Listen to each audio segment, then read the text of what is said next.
Good afternoon, everyone. Welcome to the Beacon Duo League Week 2. We are very excited with another full day of matches ahead of us. Joining us to bring us through this week of matches, we have Babs returning to the broadcast for the first time this season. And Babs, will get to you in a second because, more importantly, joining us from far too early in the morning, it is Neil. Neil, thank you for waking up and being here with us today. Of course, I'm glad to be back. It's round 2 as analyst, and I'm happy to be here to help you guys. Yeah, gonna be a ton of fun. 3 matches to cover today. Babs, I'm looking forward to all of the matches today. I don't know about you. Yeah, absolutely. Some really exciting ones coming today. A bit more Div 1 action today, especially. Some of the top teams that we're going to get to see for the first time. Especially looking forward to teams like Nemesis and those at the top of the table. Absolutely. Some of the teams have gotten off to very hot starts. There's been some maybe mildly unexpected slow starts for some teams as well, but we'll get into it. For now, I do want to focus in, first of all, on Division 2, because similar things are happening down there. Some teams that maybe we expected good things from, we haven't quite seen just yet, but still plenty yet to go. And Neil, one of the teams that's got an interesting scoreline to start off this season 2, or this first season, Division 2, is Eterna. 5 points in their first match, 0 points in their second match. Yeah, it's a bit of a surprise. I mean, we've seen Mago come up from the years. I mean, he's been playing since TMNF, and even Beacon Season 1, he was Division 1, and he was at the top, fighting the top players, beating Paco, and all these good names that we see at the top of Div 1. And Jaka as well, recent come up, and he's had a really good performance with one of his teammates last year as well. So it's a bit surprising to see them down here, so I hope they bounce back, and maybe they can win a few matches. Yeah, absolutely. I mean, I don't think it's necessarily going to be easy for them. They do have to play the Puff Bros quite soon, and then they're playing Pig, which potentially a winnable match for them when they get to that one, given that Pig are unfortunately also down towards the bottom of the leaderboard. But we'll wait and see. Plenty of stuff to go on there. And meanwhile, up towards the top half of that leaderboard, Babs, we did see one match already played past those first two. LGB and the Puff Bros have already battled it out. Yeah, I watched that match in full yesterday evening. It was a difficult match for the Puff Bros. They managed to snag 2 maps away from LGB, but LGB looked very strong, looked very prepared, especially Nova and Vortex. Often you couldn't really separate the 2 players. So it seems like they're very much in the second half of the league phase trying to push on, get some nice results, and get themselves in that top 4 to go into Promo Rel. Yeah, of course. And well, our first match of the day is going to be in Division 2. We will be heading down to see Damascus Gaming and Molotov Gaming take each other on. So we'll get a little bit more on Div 2 in a couple of minutes. But for now, let's move on. Let's have a quick conversation about what is going on in Division 1. Because up in Division 1, things are a little bit all over the place. And Babs, I'm going to come right back to you. Because one of the preseason favorites, Big, I mean, obviously they were always going to be kind of favored coming into this one. Grenadi and Massa are not having a good time of it right now. No, I mean, it's good that you specify right now because they've currently lost their 3rd map against Galactic Baguettes in their match that is ongoing at the moment, which would mean another loss going their way and really not much going their way, to be honest, or at least in their favor. I mean, they're bottom of the table and you can't really argue why they wouldn't be at the bottom of the table. And they're playing 4 matches today. They rescheduled some because of some scheduling conflicts later next week. You have to hope that they're going to be able to get a result or 2 if they want to avoid going into promo relegation. Absolutely. I mean, it's not a great way to start. And as you say, having to play all of their remaining matches between today and Monday, then they need to figure something out and they don't have a lot of time to do it just yet. It's a great time for all these other teams to be coming up against them. I mean, Melio and Richie, Galactic Baguettes, kind of got to be happy with how things are going for them right now. But looking up the rest of the table, Neil, I'm just kind of going to open the floor to you here. I mean, I know you know plenty of the players in this Division 1. You've been following some of these teams as well along the way. Who are you looking at in Div 1? Who's caught your eye?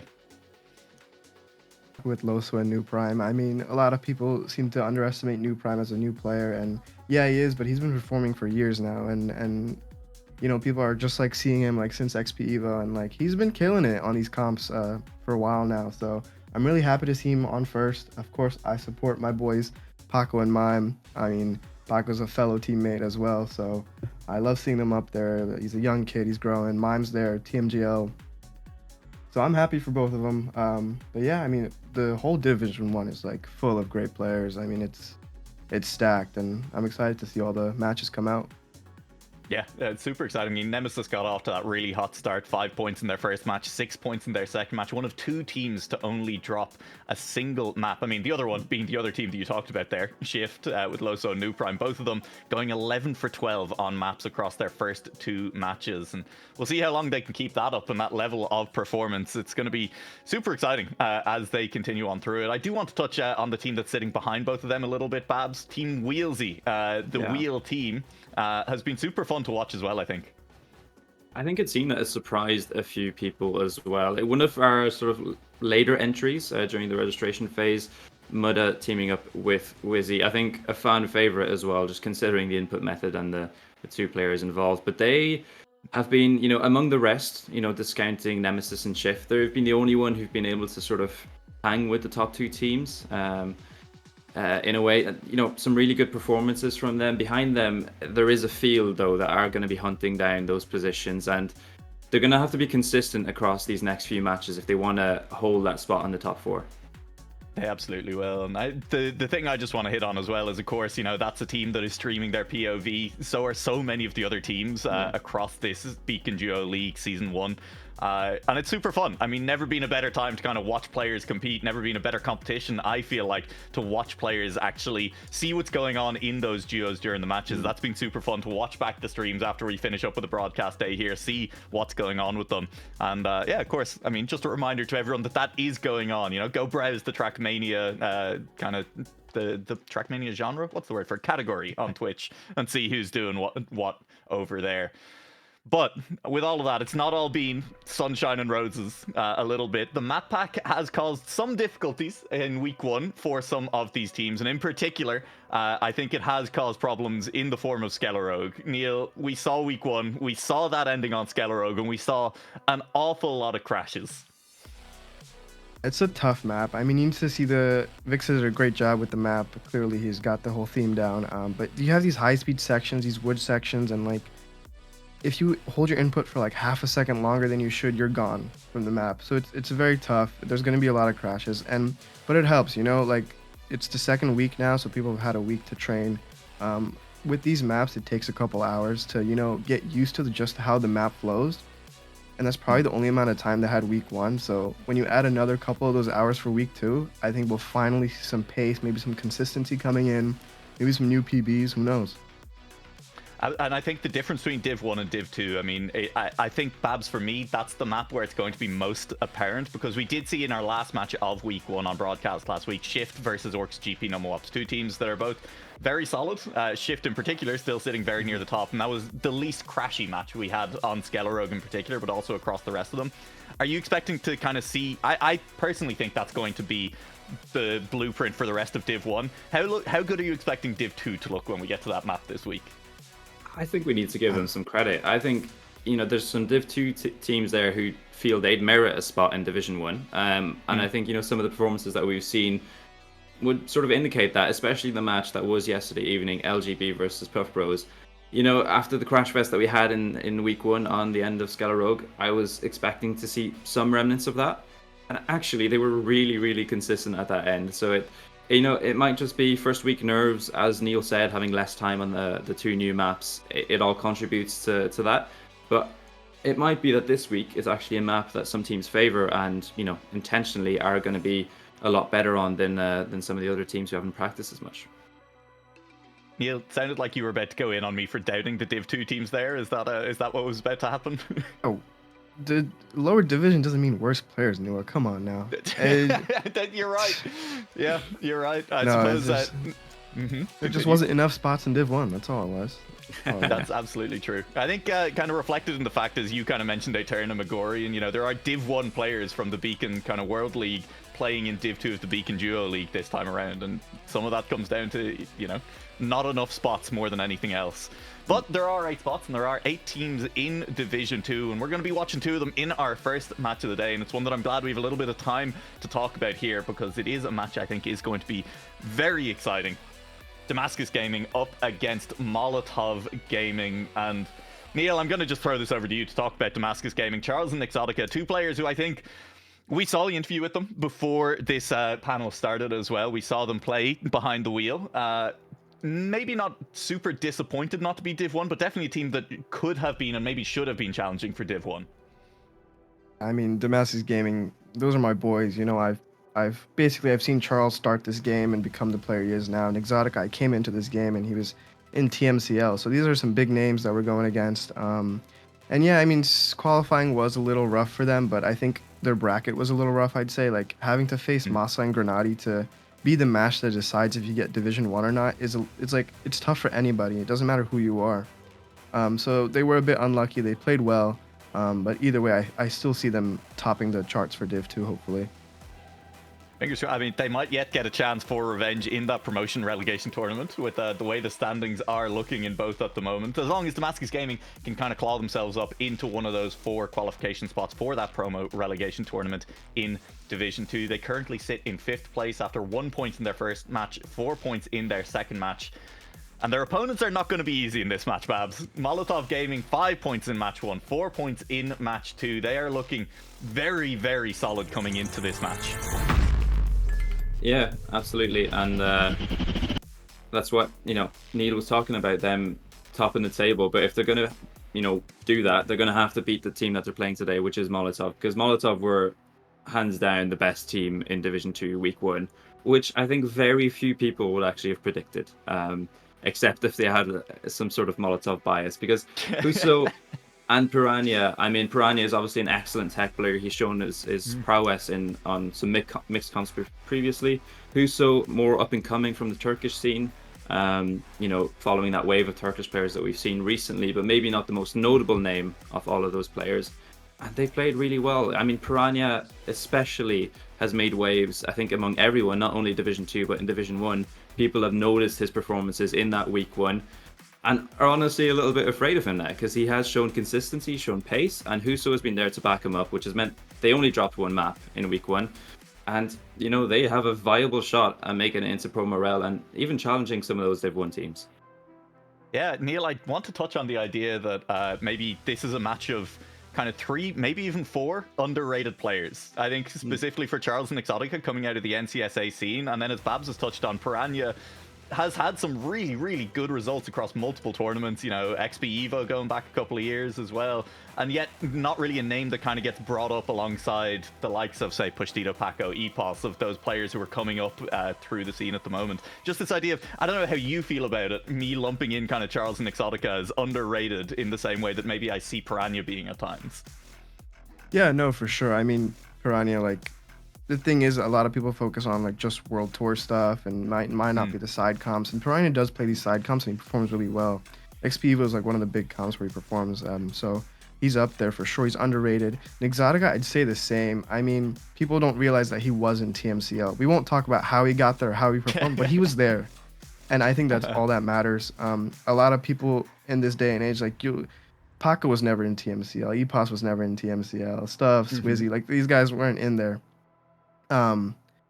So it's a name that doesn't get brought up, but he was there and he was really good. So Charles is up and coming. He's new, I would say. I think he's rated, but I think he's rated very well. And I think he's one of the best pace players that we have in the community right now, for sure. So I guess a few more months with Charles and consistency's going to go up and he's going to be great. Yeah, that's the hope anyway, but doesn't have a few months right now. We are about to head straight on into this match between Damascus Gaming and Molotov Gaming. And so, Neil, I'm going to come to you first. I'm going to ask you for a prediction. Which team is coming out on top in week 2? Well, my heart says Damascus Gaming, of course. I'm paid to say that. No, I'm just kidding. No, I hope Damascus wins. I really want to see them win, but I think based off stats and based off just how well Piranha and Huso are working together, I think Molotov will take this. Maybe 3 maps to 2. Okay, close match. Babs, are you kind of leaning a similar direction with your prediction? I mean, it's unconventional, but I'm going to follow Neil's heart. The stats say otherwise, but I'm going to say that DG are going to take this one because, I mean, just judging from the interview that they gave us on Behind the Wheel, they feel like a very serious duo. They enjoy their company, they work well together, they have good synergy, and they're going to come into this prepared. And I think week 2, a better performance, they can take down Molotov. Well, fingers crossed for them. Babs wearing Neil's heart on his sleeve in that one, as you say, a little bit unconventional, but it does mean we have a split desk, and I think that's fair heading into this match. It could absolutely swing either way. And to bring you the action, we're going to swing on over to the caster desk as we get ready for our first match of the week. Boney, how you doing this fine afternoon? Oh, doing A-okay, doing just well. Ready for another set of matches for this Beacon Duo League.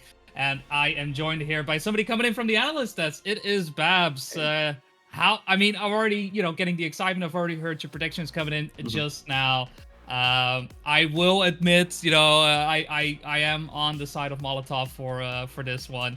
And I'm just, I don't know, at the same time, I do feel like looking at the Div 2 matches that we have, to me, this is one of the top ones in my mind.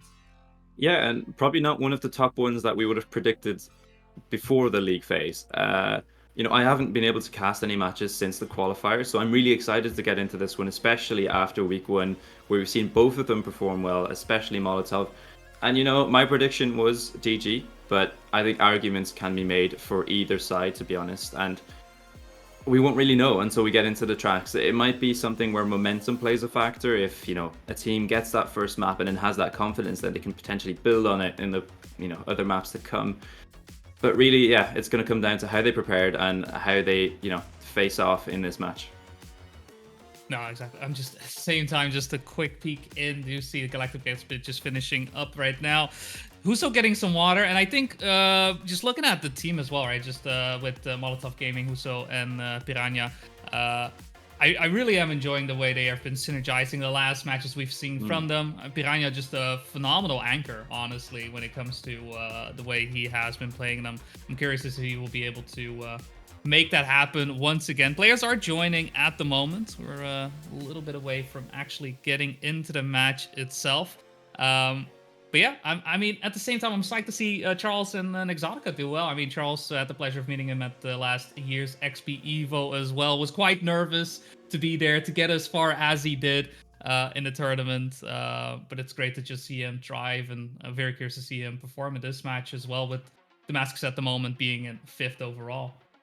But I think you raised a really interesting point about Piranha being a great anchor. And I think there's very few teams across the leagues who demonstrate the sort of combination of anchor and maybe risky player, as well as these two teams. Piranha, very consistent, obviously has pace to back it up, but he needs Huso there to get those good rounds so they can get the points on the board. And similarly with DG, Neil mentioned it on the analyst desk, Charles has that pace factor, and it's known, people recognize it, but he needs the consistency to back it up, and that's maybe where that experience from Nixotica comes in and sort of helps out that duo in that sense. So it's going to be really interesting to see, out of those potential two anchors, Nixotica and Piranha, who performs the best and maybe who backs them up the best between Huso and Charles. Yeah, and it's that type of synergy that I enjoy so very much when it comes to the Duo League format. And yeah, just being able to feed off of one another in that way to reinforce each other's play styles as well. It's I don't know. It feels like it could go either way. I definitely see a 3-2 happening in this one. I just personally think it's gonna be Molotov, but yeah, like you say, right, there's arguments for it, there's arguments against in that regard. I mean, there's only really one way to find out, and that is by watching the match unfold. I mean, I'm kind of psyched. I'm just waiting for the players to be ready. I'm like, I see ready checks come in, and it's like, come on, are we there yet?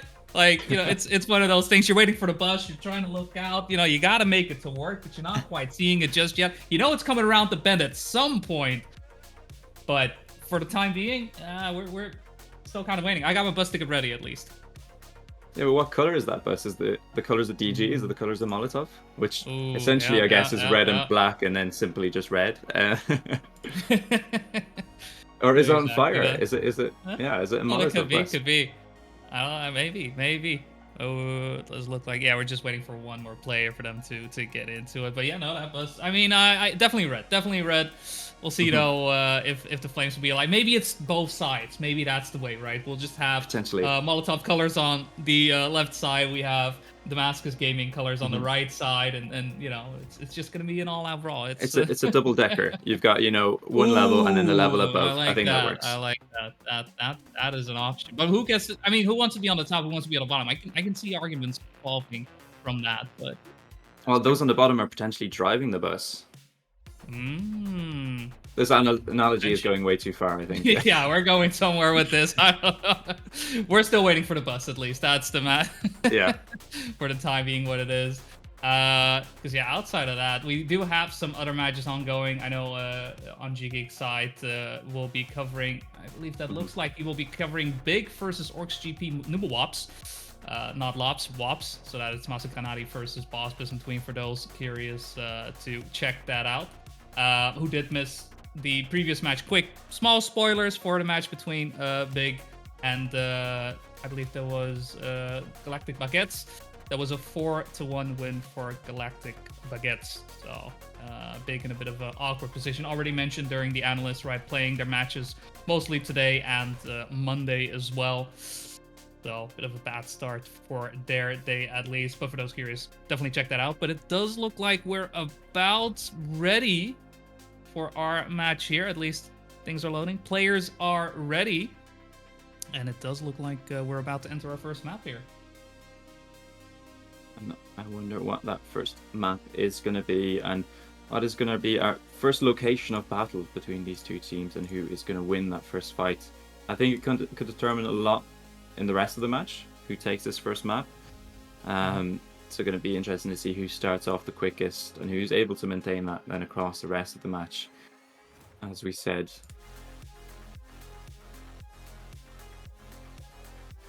well, just have a bit of time before we get into it. Players are warming up for the time being. Not quite sure if we have enough time for a nice little trailer, but just a couple seconds remaining. You got it.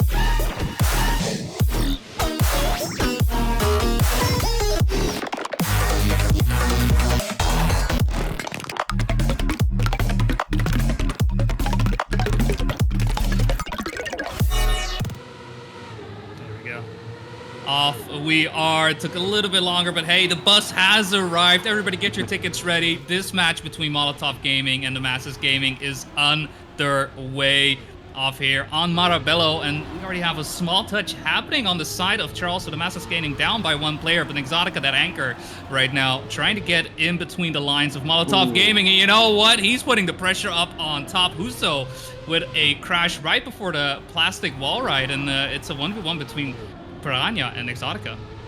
Yeah, and who's going to be the first to make a mistake between these two players? You know, as they say, when you're waiting for the bus, one comes along and then three more follow. Who is going to be that third mistake in this match? Is it going to be Piranha or is it Exotica? Well, Exotica, he's coming up shoulder to shoulder with the German player, trying to put the pressure on him, takes a little bit less reactor, but gets a nice inside line into this fragile section. It's neck and neck as we exit. Piranha, known for his tech skills, but he's going to have to make it work in the end. He won't. He crumbles under the pressure and touches the wall, and Exotica comes home. Charles! Takes that first place, and Charles misses the finish. Oh my god, and Molotov are going to avoid the ace. But through pure luck, in that sense. Was yeah, I think everybody just warming up a little bit there still, because lines-wise, things were looking relatively okay. I mean, Piranha right there at the end, having some issues exiting out of the fragile sector, unable to get his footing down correctly, and yeah, unfortunate Charles just right there at the end, maybe not expecting he may have been able to get into a second place position there. Fortunate crash does mean it's just a victory for the Masses game, and I say just a victory. At the same time, they are still leading. This round, though, looking a lot cleaner than previous round. All the players relatively close to one another. Huso having some issues trying to catch up to Piranha. Piranha once again in the battle with Exotica. Plastic watery wheels looking nice and clean, and for the time being, again, with Damascus in the lead. Yeah, they've come out strong in this second round. It seems like Exotica, well, he has an ally in this fight against Piranha, and it comes in the form of his teammate Charles. They're trying to put the pressure on him again into this fragile section, but can Piranha hold on this time? He had a wonky line out of this section previously, but he keeps it clean this time. Does he get a good drift? He gets a very good drift, but Charles has quite a bit of pace. Is he going to be able to get him on the line? No, he doesn't. Has to come home in second. Exotica follows close behind, so it is going to be a draw Damascus are going to maintain their 1-point lead. Yeah, hard fought one right there, and Piranha did get the line out of the fragile sector this time in a way that he was looking for. There's quite a lot of risk involved in the way that he sets up for it as well. Doesn't leave a lot of room for error, but once he hits it, it does seem to secure himself in that first position. Yeah, Exotic and Charles, what they could do was just sit and watch that unfold before their very eyes. For now, though, once again, everybody nice off the line. Huso able to get into the main pack of things, and really look at the difference between everyone, just a tenth of a second. And this one, ooh, with Charles a bit more speed out of the plastic wall. All of a sudden, a bit of a role reversal. This is going anywhere. It's changing with every corner. This time it's Piranha and Huso finding themselves at the back. Piranha jumps into the dirt with a lot of speed, and Huso has to drop a few car lengths to the rest of the pack. Exotica is falling behind Charles and Piranha as we're heading into the end again. It is Charles leading. Oh, but he makes that clip on the inside of the fragile section, and he is going to fall behind the other players. Piranha makes a mistake as well, and now it's up to Exotica and Huso. Who is going to take this first round? Huso has a good line, but it doesn't look like he has the speed to catch up with Exotica. It's going to be another draw, but this time the inverse has happened. Exotica gets first, Charles gets fourth, Huso and Piranha in second and third. Yeah, either team's not able to really get away of another. It's every time it does seem to happen, it does seem to get close. Ooh. A mistake occurs. Huso right there with a small touch, able to still make the jump to stay relatively close, but it's going to have to play from behind. But only just, honestly, look at that. The difference, he's actually still relatively close. The reactor boost right there helping out and keeping the gap relatively minor. Though Piranha, unfortunate clip, not quite sure what he touched there, but it was enough for him to drop out of his first position spot. And Exotic and Charles, once again, in ace position. They have been in this position for quite a few times already throughout the match, but every single time unable to really solidify that into a 3-point lead. Yeah, Piranha, after all the praise that we gave him in the pre-show, is showing a bit of weakness at the start of this match. A few mistakes coming out from Huso as well. He's recovered well in the previous 2 rounds, but it just seems like they're a bit too far to have an impact and to try and stress out these DG players. Charles had a bit of a wobbly line on the exit there, and that results in a big crash. Is this going to be another draw? Exotica is clipped as well, and he's slow on the line. Whoa. We've got a... Where did it go? Was there a disconnection from Exotica? I think that must be the only logical explanation, unless there was a clip. Huso does get this one. Okay, yeah, I'm like confused. All of a sudden there was one aim just completely gone, but it was an ace. Okay, it was an ace. Piranha is here. I don't know. Maybe graphical glitch, whatever it may be. Molotov Gaming right there at, well, the brink of defeat, it seemed like, for that round. It was looking like an ace for Damascus Gaming, especially up until that fragile sector, but just goes to show how tricky that sector is grip-wise. There's really not a lot, and at the same time trying to avoid all of the obstacles in the way can prove to be quite difficult, as we've seen a couple times already. Though this one, I don't know, maybe a little bit of jitters. Not a good start for Damascus Gaming, at least, and not in a position for that ace as they were these last couple of rounds. They really find themselves on the back foot in this one. Charles over a second behind the leaders. Exotica trying to, claw at anything to close the gap to Huso and Piranha, but they've looked clean in this round. Basically hand in hand as we go into the end, where we've seen quite a few mistakes on this drift, so they're going to have to keep it clean if they want to guarantee that second ace, and it looks like they've done just that. German and Turkish player come across the line, 0.9 and 0.2. Conservative times, but it gets them an extra 3 points, and this match has been turned on its head. Damascus had the lead, and then 2 back-to-back aces from Molotov, and suddenly they're on track point, and their opponents are well off that point, and it seems like Exotica has made the first mistake of this round, potentially gifting map 1 to Molotov, but they're still going to have to keep it clean, keep their nerve if they want to guarantee it. Yeah, I mean, it's not a lot in terms of what they need to do, right? When it comes to the Damascus Gaming, the pressure is way higher, and now with the crash as well from Exotica, it's 2 aces in a row. That's it. That's the only situation that's going to help them out, and for the time being, Huso and Piranha are just, well, they're just driving what they need to drive. They can allow Charles to overtake if need be, the main focus right now is just drive clean lines. Focus on getting through the track. No need to drive PBs in any way, shape, or form. Doesn't mean that Exotica is completely down and out. He is still behind by about a second, but you got to think about the scoreline. And right now, it's all about a singular point with a crash from Charles right there. I think it is pretty much set and done for our first map here, Marabello. It seems that way. Whezy and Piranha, once again, similarly to the last round, are going to keep it safe across the line. 0.9 and a 0.4. Quite an impressive comeback, it has to be said. How important was that round in the middle of the map, which got Molotov their first ace? It ends 12-4. Really seemed like the momentum was with Damascus, but in the end, Molotov are going to take map 1 on Marabello. Yeah. And realistically speaking, that very much could have gone the way of Damascus Gaming. I think even with how those last couple of rounds went, it really came down to just driving one or two rounds just a bit cleaner, and they would have been all right. But I think for the time being, focus is going to be on map number 2. Our players are going to be tackling Mander.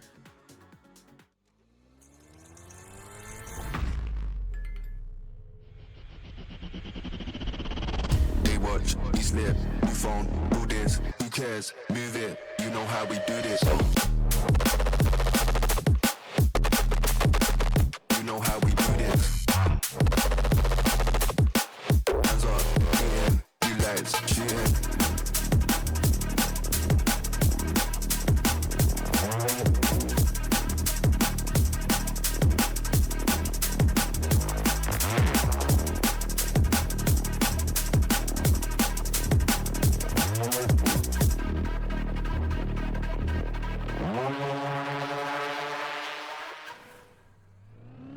Well, Mander follows Marabello, and what does lie in store for these players? Well, for DG, they'll be hoping it will be a better performance across the board. It seemed like they had that one in hand on Marabello, but they could not close it out. Instead, it was Molotov who came out in force and took map 1. Map 2 is up for grabs now. Piranha with a good start in this round, closely followed by Charles. Exotica is in third, but he has low speed compared to Whezy behind them. As we head into the second half of the map, Charles is the first one to make a mistake. Has been a poor performance from the Colombian so far, too inconsistent, and he falls behind the pack, leaving it up to Exotica. Try and save this one for DG. Yeah, and it's tough to see as well, right? It's clear that Damascus Gaming has what it takes. If not for these inconsistencies, their position in the match would have been so much better. They easily would have been leading 1-0, I think. But, I mean, the same can be said for Molotov Gaming. It really just comes down to the consistencies being more consistent on Molotov's side. Piranha at the moment massive lead on Exotica is going to have to try for that final jump. But Exotica with an overtake at the end. Piranha will have to conserve it at the end. And Whezy, no, that's a bit unfortunate. Actually crashes into the finish there, allowing Charles to overtake by taking the risky. So Damascus Gaming still able to come out on top at the end of that. A bit messy ending, honestly, but I think it was a good decision for Piranha right there to not go for the risky fin and just take the save. Well, I think the decision might have been taken out of his hands. It seemed like he messed up the drift just beforehand and actually took an unconventional line into the plastic, which meant he had low speed.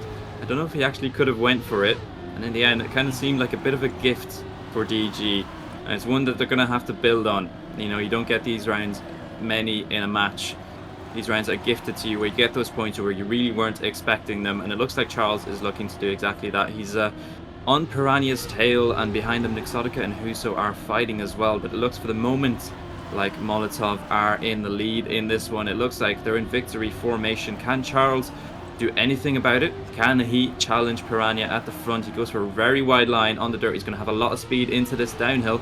Can he control it? Yeah, he does. He comes up onto the shoulder of Piranha. Who has the better drift? It's a 1v1 at the front or 1v1 at the back. Charles and Piranha to the finish line. Who is going to get it? It is Charles, and Exotica beats out Whezy. It's a 2-1 for DG. 4-2 in the map overall.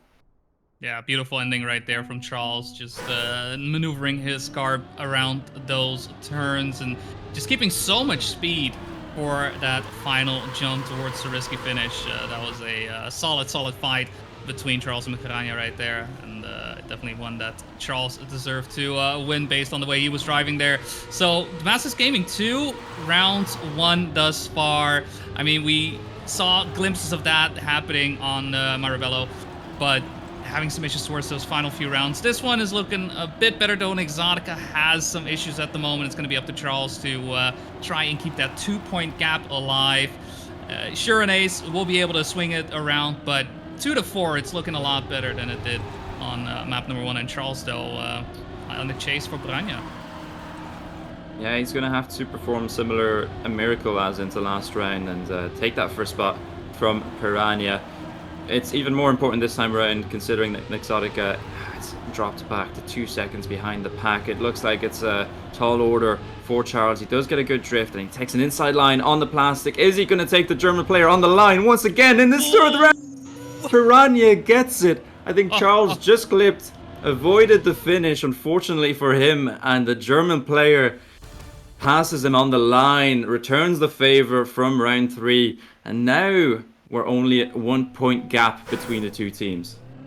Yeah, 4 to 5. I mean, it's slowly moving towards that 10-point limit, that 10 points that these players are looking for to win this map. For those also, just to reiterate, it's one of those things that may come back. This is not a best of 3. This is up to 5 maps played. So even if one of these two teams ends on a 3-point win, 3-map win, doesn't mean that the match is over and done just yet. Though at the moment, this round in particular doesn't look too good for Huso. Full Crash is going to be out of it. And Piranha right now on salvage mode, having to be the anchor of the team. And right now, he's given Charles and Exotica a run for their money. Yeah, he's looked across the board like the player with the most pace. It's coming down to the end of the map where he...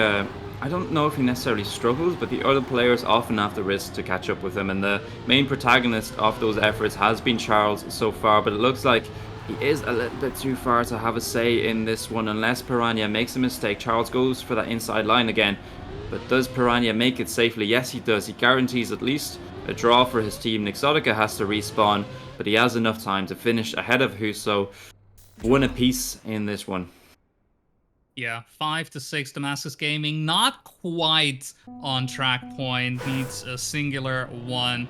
Obviously a draw could help in setting that up, but the main goal for them will have to be make sure to put yourself in a way where you can win the match without having Molotov do much of the same. So a round win would be beautiful. Obviously an ace, everybody loves an ace, there's no question about that.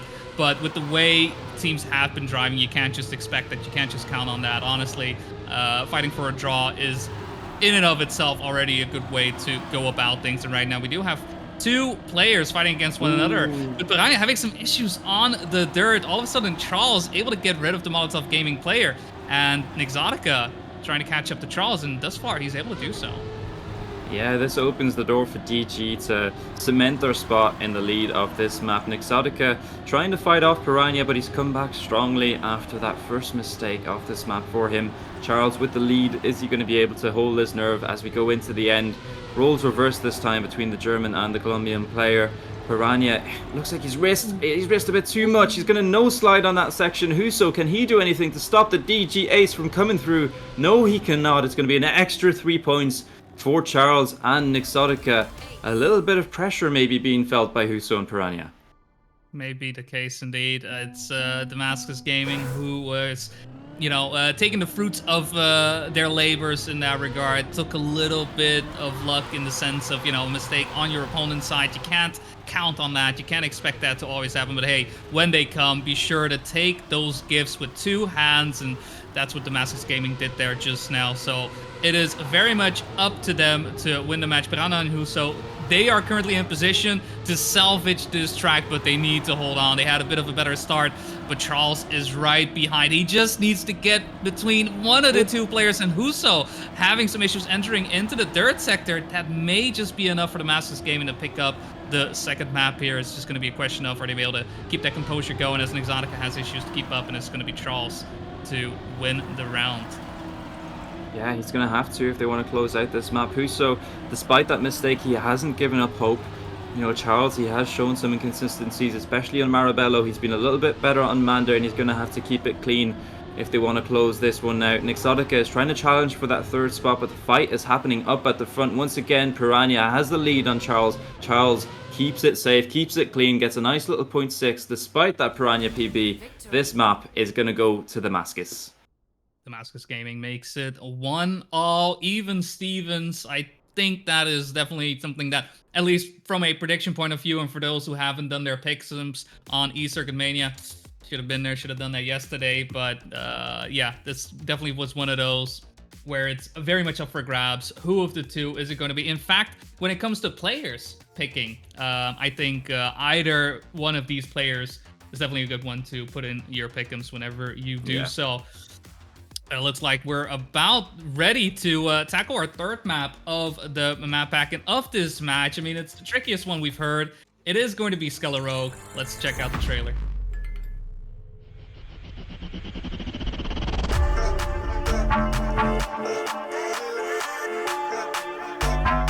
This shit ain't go insane.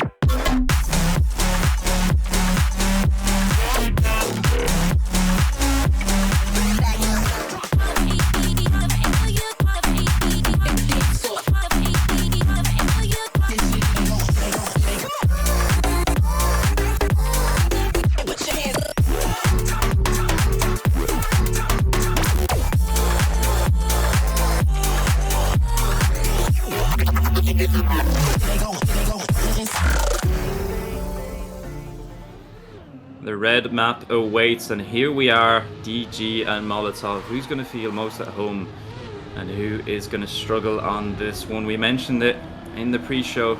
The end to this map is quite challenging, but we're expecting a better performance from these players, keep it more consistent and to go for that risky. Well, Charles, he's made a mistake early on in the map, a little bit unconventional for these players, and actually his teammate as well has a no slide of his own, relegates both of the Damascus Gaming players to 3rd and 4th. It's a comfortable first round for Piranha and Huso with so much of the map left to go. Yeah, it's one of those things. The ending is definitely a part of the track that is very notable.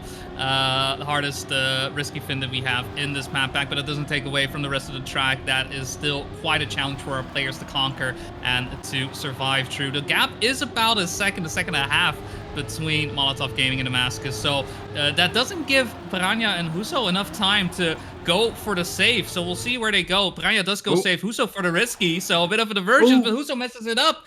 Unfortunately goes to the left when you should have gone to the right, and it's still Piranha in first place despite him going for the safe. So perhaps Huso was a bit too worried. Perhaps there was a bit of a executive decision between the two. You take risky, I'll take safe, and you know, whatever comes up comes up.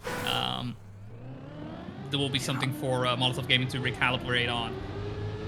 I mean, I like the approach from Molotov. You know, you're in that situation where, as you said, it's not enough to go for the safe in, but maybe considering the difficulty of this risky, what the hell is going on in this round? Charles has made a mistake, Piranha has made a mistake, it's only Huso and Exotica left at the front. But yeah, as I was saying, considering the difficulty of this finish, you know, one person goes safe, one person goes risky, because you know your opponents have to go for that risky as well. Unfortunately for Huso, it didn't go his way. He did slide on that landing onto the ramp, which meant he couldn't make the finish. In this one though, he is leading Nixotica by about 0.3, with Piranha and Charles way further back in the track. Gonna have to keep it clean if Molotov want to get a win in this one, but just as I say that, it's straight into the wall, and it's Piranha who takes over into that second spot, and Nixotica, well, he's got space to work with. Yeah, just a couple of turns remaining before we get to that finish. Once again, I expect with the gap as it is, will most likely go for the save. Yep, does decide to take a right and make his way through there. Charles is behind by about, well, almost 4 seconds, so it's a question of where does he go, risky or safe. He does go risky, and he makes it in, and Huso, at the same time, has to respawn for that as well. So Damascus Gaming comes out on top at the end of that map. I will say, looking at, well, at least these first couple of rounds here on Skelear Rogue, it does seem like our players are still somewhat struggling with getting this map down. Ooh, Huso with a little bit of a touch actually at the start. we'll see if that really impacts him coming out of the booster. Yeah, we'll be behind by about 0.2 of a second. So nothing to that he cannot overcome, but not the way you want to start off. Yeah, and in these rounds we've had mistakes from either team where one team has decided, okay, I'm going to go for the safe finish because there's no need for me to risk in this position. I'm wondering what's going to happen when we get those rounds where it is a close round between the two teams, and who has the most confidence and who's actually going to go for that risky fin and back themselves to make it work. As Charles has made that mistake, he's fallen behind Piranha and he joins his teammate to try and hunt him down. Huso's trying to have a say in this round and trying to make up for his mistake in the previous one. He does have a good drift there. He's going to catch up to Charles a slight bit, but going to have less speed on the exit of this classic section. Exotica drops a little bit further behind Piranha. He has a gap of 0.8. What do you do in this situation? Do you risk? Do you safe? It looks like everyone's going for the risky finish. Who gets it? Everyone gets it, but Exotica and Charles slide out. Huso just about makes it, and Piranha didn't make it. Piranha didn't make it. He had to respawn. Doesn't make it again. He still failed. Nixotica makes it. Who's going to make this one? Charles has gone safe finish, and he doesn't finish. It's going to be a victory for Molotov based on the last checkpoint. Who would have seen that happening? It's that was a roller coaster and a half. Yeah, like this was a bit of my concern based on the first couple of rounds we saw. The third round, I think, does confirm that players are still struggling, are still having some issues getting this risky finish down, and it is quite a hard sector to get down. You've got the grass happening first off to make sure you got a lot of grip. Then you got to get in between the reset blocks. Then you got to make sure you set up for the no engine wood sector to get into a 180 onto the ramp. There's so much happening. There is so much in all of that I just said. It's not a surprise that our players are having issues getting that down and making at the same time the safe and be so far away, still put the onus on. You gotta go risky, really. Yeah, and you gotta make that speed check. But Boney, if I was to ask you at this point, who is looking the best between these two teams? Who's most confident, you think, in this match? It's hard to say, honestly. I think when it comes to the track in and of itself, I do give the edge to Molotov Gaming, but it's really been the ending that's been the bane of their existence. We see Huso with a bit of a clip. Fortunately for him, Piranha's there to pick up the scraps, pick up the pieces. We'll be able to go into safe with Charles being out of it, and it's just a bit of a tricky finish. We already know, but looking at the map in and of itself, I do think Molotov Gaming kind of has it, but at the same time, it's hard to say. I mean, the score in and of itself paints a great picture of what we are dealing with right now. 6-5 in favor of Molotov Gaming, and honestly, it very much could still go either way. 1 or 2 rounds going poorly for either one of these teams. We've seen both of them struggling. Could very much spell disaster and jubilation for the other side. Multiple people have been saying that this match could go to a 3-2. That's another mistake from Charles. It really hasn't been very consistent for him in this match as a whole. But, with a score line this tight, you really don't want to let your opponent get a gap on you. You want to keep it close because at the end, anybody could take it. And Exotica, that's his task at the moment. That's his job, to try and get this second spot, avoid the ace. But at the moment, Huso is putting the pressure on him. He has good speed, but he has to over-rotate a little bit on the exit of the plastic. And Exotica, does he know he has that gap on Huso? Does he know he can maybe go for the safe finish? Piranha, what does he decide to do? He goes risky. Exotica goes risky. They both get it. Do they have the speed for the finish? It looks like they do. Does Huso? Huso's gone safe finish. And unsurprisingly so, considering Charles was so far behind. But I think that's an important round for DG to at least keep this close, within 2 points to their opponents. Yeah, they still are able to stay relatively inside of things. I think right there, Molotov Gaming choosing 1 safe, 1 risky was a fine choice to make there as well. But this is exactly what the Masters game was hoping for. Piranha with a crash from the get-go does mean it is a 2v1 in favor of the Masters Gaming, and both Charles and Exotica side by side, following each other's lines, doing what they need to do. Huso also falling further and further behind. It's all about the finish. I mean, Huso, what he needs to do right now is just stay within a second and a half. That still leaves the window open, right? It still leaves Nixotica and Charles having to wonder, like, okay, do you go risky? Do you go safe? Do you go risky? Do you go safe? But at the same time, it does mean that Molotov Gaming, for the time being, has to hope that Damascus Gaming messes up. And honestly, this is, I think, the best opportunity they've been looking for this entire map. This ace could mean a lot for them. No, Charles is clipped, and he's left the window open for Molotov to make their way back into this round. He's going to lose even more speed on this grass uphill.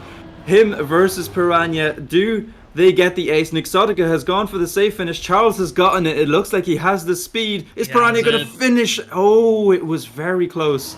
Nixotica still got that first place. It is going to be a 3 points for Damascus, and really that's one that Molotov threw away, and that, well, Charles tried to give right back to them. Yeah, that's that came down to the wire. Fortunately, Charles right there able to stay cool as a cucumber and still managing to make it an ace despite that small mishap that he had a couple of turns earlier. This round, though, does mean, with the Damascus Gaming, only with a lead of a singular point, does mean a Molotov Gaming. I mean, an ace would simply put the map in their favor, winning it outright. But there is still that victory, right? There is still that 10-10 potential overtime on a track such as this. I don't think this is a track they want overtime on at all. Like, why would you? Why would you even think about that?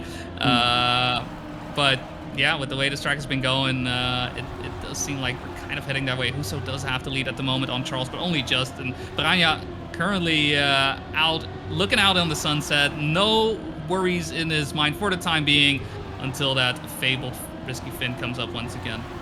Yeah, and look, at the end of the league phase, these are the rounds that are going to be important. These close maps, you know, can you hold your nerve? Can you perform when it matters? Charles, he's had an inconsistent match so far, but he needs to make it work this time. He's going to go safe finish. He's going to hope for a mistake from Molotov. Well, that is not going to come through because Piranha and Huso, they keep it clean. They're confident. They make it work, and they're going to take map 3. Coming out of that, it was definitely one of those close for comfort on both sides of the teams. Honestly, Molotov, Damascus, I think either of them could have taken it right there, and well, Damascus got quite close to it, but that just goes to show, like, just that 6-5 scoreline. It doesn't guarantee anything. It doesn't mean a lot in the grand scheme of things if you aren't able to keep somebody in top 2 for most of it. And so they're going to have to try it once again for the time being. Molotov Gaming leading 2-1 with map number 4. And some would say this is turning into quite a thriller.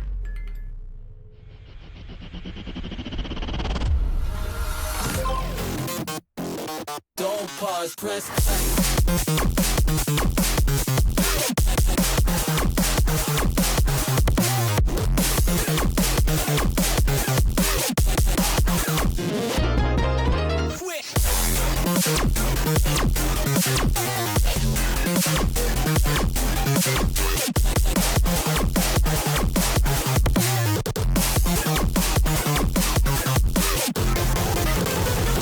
Don't pause, press.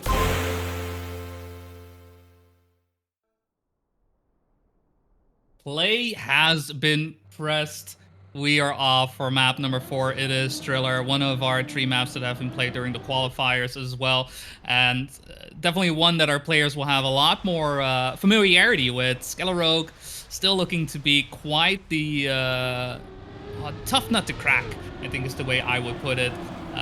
And it's going to be Damascus Gaming right now on the back foot, trying to even out the score. Otherwise, well, on paper at least, losing the match, right, being down 3-1. Again, we will keep playing on map number 5 as well, just to repeat. And as we make our way through the 360, we do say that Damascus Gaming got quite close to the wall. In fact, a little bit too close in the case of Nixotica.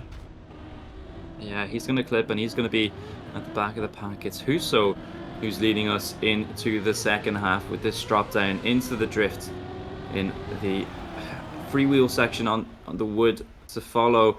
Piranha is in third. Can he catch up to Charles to potentially make this one an ace? And does anybody make a mistake on this quarter pipe? It has caused issue to some players before. Piranha does get it well, and he does have a bit of speed, but it doesn't look like he has enough to catch up with Charles. The 0.7 to kick us off with Huso, and it is a 2-1 victory for Molotov. So they're going to start with the advantage on this one. Damascus are going to have to keep it together. That last map loss was a tough one, and they're going to have to refocus, regroup, and yeah, come back stronger on Thriller. Yeah, I think this is a map where that is very much possible to do. There's the main concerns are on that no engine sector and the 360. Piranha with a small touch heading into the wall right here does give the Master game a little bit of an edge. So Uso at the moment to keep some defense. Setting up for the 360. Uso goes quite wide there actually. Is kind of able to salvage it, but Exotica is going to be out of it. Charles, the only one remaining alongside Piranha, so turning into a bit of a 1v1 for the time being, favoring Damascus, kinda? No, the Exotica is out by about 6 seconds versus Uso's 1.5, so biggest advantage could come out of Piranha overtaking Charles, but Charles right now looking very clean. Yeah, it was a good first round. It was relatively clean from all of the players, besides Exotica, and this one is Charles who has to keep his nerve on the quarter pipe. Piranha sends it to get good speed, but it looks like Charles had a very good landing, so he's not going to be concerned, and he's going to make it to the finish, and it's going to be a draw in this one. It's always that player, you know, which of these players makes that mistake and is relegated to fourth and, you know, loses those points for their team, because it remains up to their teammate to then try and fight back and try and recover that round. In that case, it was Charles. In the previous round, it was Huso in round 3 who is going to make that mistake. Yeah, well, entering into the water. Make sure to not accelerate too much here. Just let the car go. Players are off once again for round number 3 here on Triller. Piranha and Charles very close to one another. And Exotic and Huso, similar starts actually. Also behind by about 0.2 of a second. But I think the main difference can occur here on this 360 player setting up. Huso actually releasing there a little bit too much, I think. Falling behind on the rest of the players as everybody navigates their way beautifully through that 360, setting up now for that no engine sector. And this one, honestly, thus far has been looking quite great for all of our players. I haven't seen anybody clip on this drop down just yet. And once again, making their way through. And it's really Charles at the moment looking for any and all space past Piranha. We'll have to try to find it on the grass here. Getting closer, but not quite yet. See if the quarter pipe is going to be enough. Both players landing into it. It's going to be a photo finish between the two. Charles tried to jump lower than Piranha. Does he have the pace to overtake? Ooh. He does not. Look at that. The difference. Round. Oh, just 100th of a second between Piranha and Charles. And all of that excitement just for a draw. Well, when you say it like that, but it does mean that Damascus Gaming are able to keep Molotov within reach. It's only a 1-point gap that Huso and Piranha have. There's been a mistake at the start. It is from Charles. Oh, but there's been a mistake from the side of Molotov as well, from Piranha. Those two more pacey players in both teams find themselves at the back, but who's going to be able to recover the best in this one? Huso and Exotica going into the 360. Are there any mistakes? No, it looks like they both keep their nerve. They stay quite even. Piranha gets a beautiful 360, and it's going to take over third place from Charles. Puts his team in that victory formation. But does DG have anything to say about that? I mean, they are looking for any rebuttal to this, but for the time being, Huso with more speed entering into the wooden sector lands a little bit awkwardly, loses speed because of that. Exotica able to overtake from that and putting Damascus Gaming into a draw position. Honestly, the best situation they could have based on our times and Charles at the moment being out of it. Exotica doing what he needs to do for his team, makes it a draw. The gap still remains at 1.5 to 4. So it's very much no harm, no foul for the time being for Damascus Gaming, but they need to find some way to get back into it. And thus far, the small mistakes at the start aren't helping out. Yeah, look, the two maps that they've lost, it's felt close to begin with. You know, it's been a close match between the two teams, and they've just sort of let it slip, you know, either midway through or at the end. And in this one, you know, they have to focus up. They have to get into this one. It seems like they're trading places, you know, who makes that early mistake. Exotica and Charles, you know, they've both been able to pick it up and avoid those aces from Molotov so far. But really, they'd need a victory of their own, and maybe even an ace if they can muster the courage to do so. It seems like everybody's made it, you know, relatively cleanly through this start. It is Charles who's leading. Huso is putting the pressure on him, and behind them, Exotica and Piranha are looking to have a say in this one. Yeah, it's both. It's a bit of a 1v1 though. All players close to one another. It's going to come down to more efficient lines for all of this time around. Huso not with an awkward landing does manage to keep hold of that first place. But Piranha challenging Exotica for third, I should say. But it's a bit of an exchange between the two. Huso does seem to have the advantage heading into the finish, but Exotica and Piranha may make the difference for this one. Exotica barely beats him to the line. Another draw, but a hard-fought one, and one that was essential for Damascus. As if that was a victory, that could have been 7-5. That could have been Molotov Gaming on track point. A singular ace could do it. It just put so much more pressure on the shoulders of Damascus, which at the moment does seem to somewhat hamper their ability to perform, because just jumping on what you said earlier with the way kind of slipping out of their hands, the two victories from Molotov Gaming, it's not as if they haven't been playing well, but it did come at the hands of Damascus kind of dropping the ball. Yeah, absolutely. And it's really been the story so far. What a 360 from Huso, who takes fourth the first through that section. Once again, it's him and Charles who have seemed most comfortable on this map. As I say that, he slides out, so forget anything I just said. Charles is going to be in the lead of this one. This is an opportunity now for DG to at least get a victory. They need to keep it clean. Piranha makes the mistake. This is an ace formation for Damascus. Everybody stay calm, including the players on your screen. Can they make the quarter pipe cleanly? It looks like they do. Do they know what's happening behind them? I hope they do, as they make it safely into the finish. That's going to be a +3 for them, sending them to map point, and this is a golden opportunity to send it to a final map decider. Yeah. Beautiful ace right there from Damascus Gaming. This time around, the ace comes at a point in time where there is no real good rebuttal from Molotov Gaming. Yes, they could counter back with an ace, but even then, Damascus Gaming is in a favorable position right now. Even a round win will do just fine to win map number 4. And yeah, Piranha and Huso kind of falling apart on that round. You don't see that too often with two players, at least on the side of Molotov Gaming, making the mistakes along the way. And Charles with a slight touch heading into the 360 does mean it's up to Exotica, but Brian having some issues with the exit. Still somewhat favorable for Damascus. Still have that lead, but it is not looking too good right now with Charles behind by about 4.5 seconds. If it stayed as it is currently, we would be on a 9-9 scoreline, and a win for either team would close out the map. This is very important for Huso to stay in the lead. It looks like Piranha has made a mistake, but Charles is way too far behind to actually have any say in this round. Huso, he needs to make this end cleanly, does not need to risk the end too much, and he knows it. He goes for that wider finish. Exotica does as well, and well, they both knew what they had to do, just not make that mistake, not allow too much of a gap to be created to their opponents, and well, they did it successfully, which means that Damascus Gaming maintained that point advantage, but Molotov, with a round win, could also win this map and send us to extra time.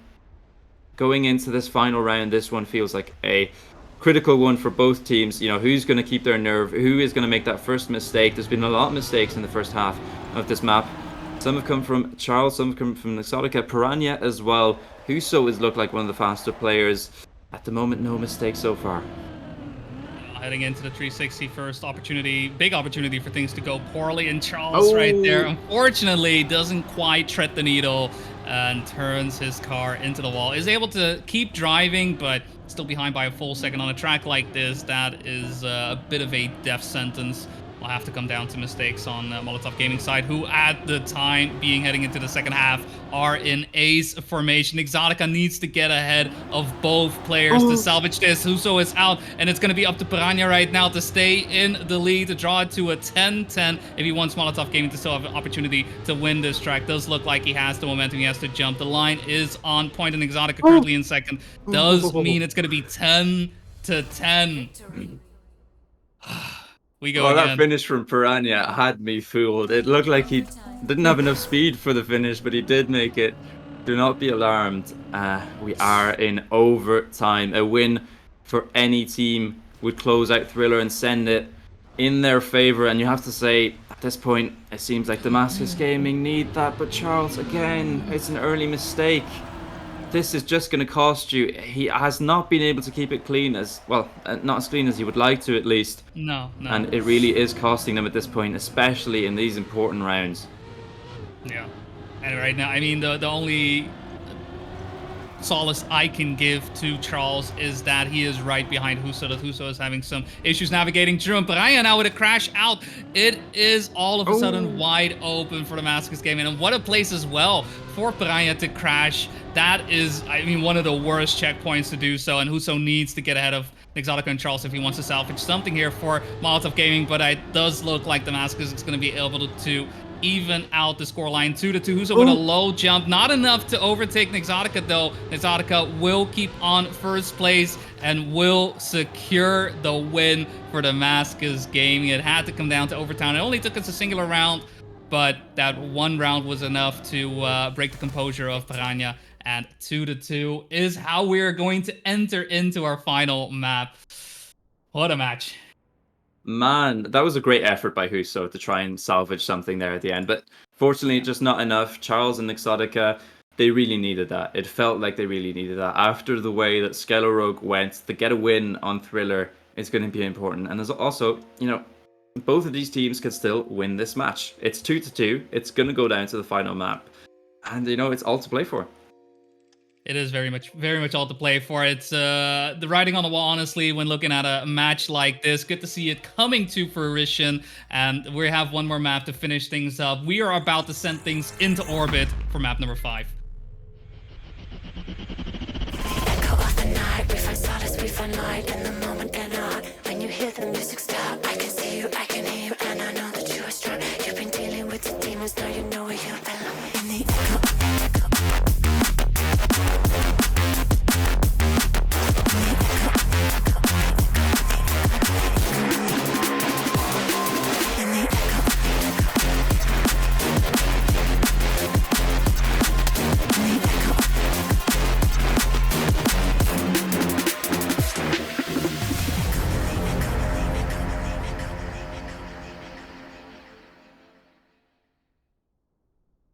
Here we are on orbit. It's our green map, and look into the distance. What does it hold for you? Well, for both of these teams, they'll be hoping it's a victory that's coming over the hill for them. Charles and Exotica, they managed to scrape through Thriller and get that second map win for both of them. In this one, it's all to play for on orbit. Piranha and Huso, if they want to keep their clean sheet and their record so far, they're going to have a good performance on this one. Piranha had a notable good performance against the Puff Bros. He was very strong here, but he's the first one to make a mistake on round 1. Yeah, I get to know this well, against the Puff Bros. Huso was the one struggling on this track. Piranha was able to keep it alive just every single round that things looked a bit dire for Molotov Gaming in that match. It was Piranha was able to manage to make things up. But hey, it's only the first round. There's plenty more where those come from, especially with the way these two teams have been battling with one another as we head into orbit. It is Charles currently in the lead. Huso in a fight with Exotica, and Exotica winning the exchange coming out of orbit there. And it's an Exotica who will manage to make things happen with an ace from the get-go. 3 points just like that on round number 1.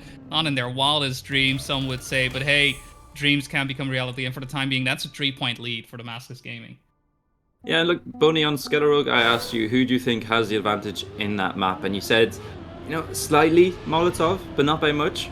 And that feels like it's been the case pretty much for this match. You know, Molotov have seemed slightly better, but not by much. But at the moment, they're facing a first defeat of the season at the hands of Damascus Gaming.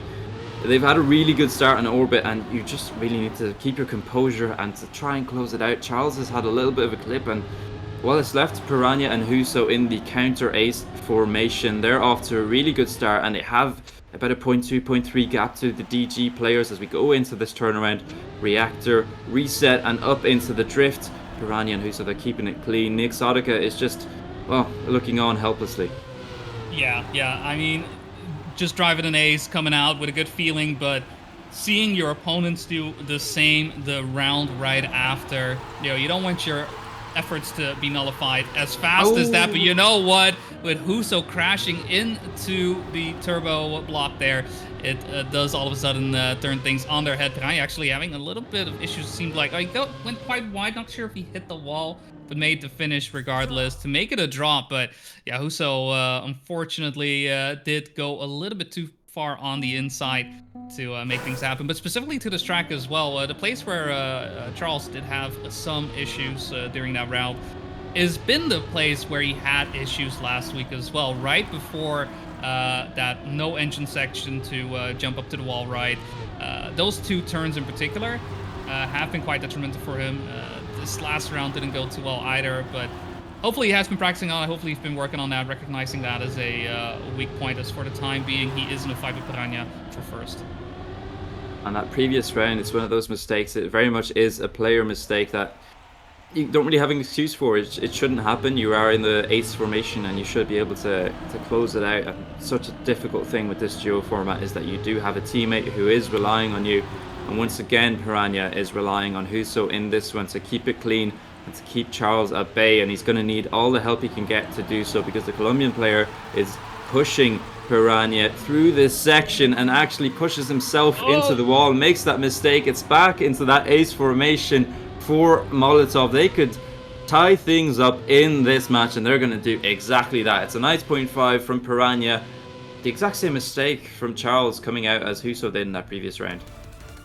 Yeah, a bit of a role reversal, a repeat of what we saw last time, and that ace that was appearing to be the way of the world on round number 2. Round number 3 was the one where actually it came into fruition. A bit of a prediction, a bit of a look into the future for those who haven't been using their crystal balls to figure out what is going to happen in this track, because right now we are just here looking at it live, and Charles, oh no, does manage to clip the inside of that turn, leaving the Exotica on his own to try and salvage this map.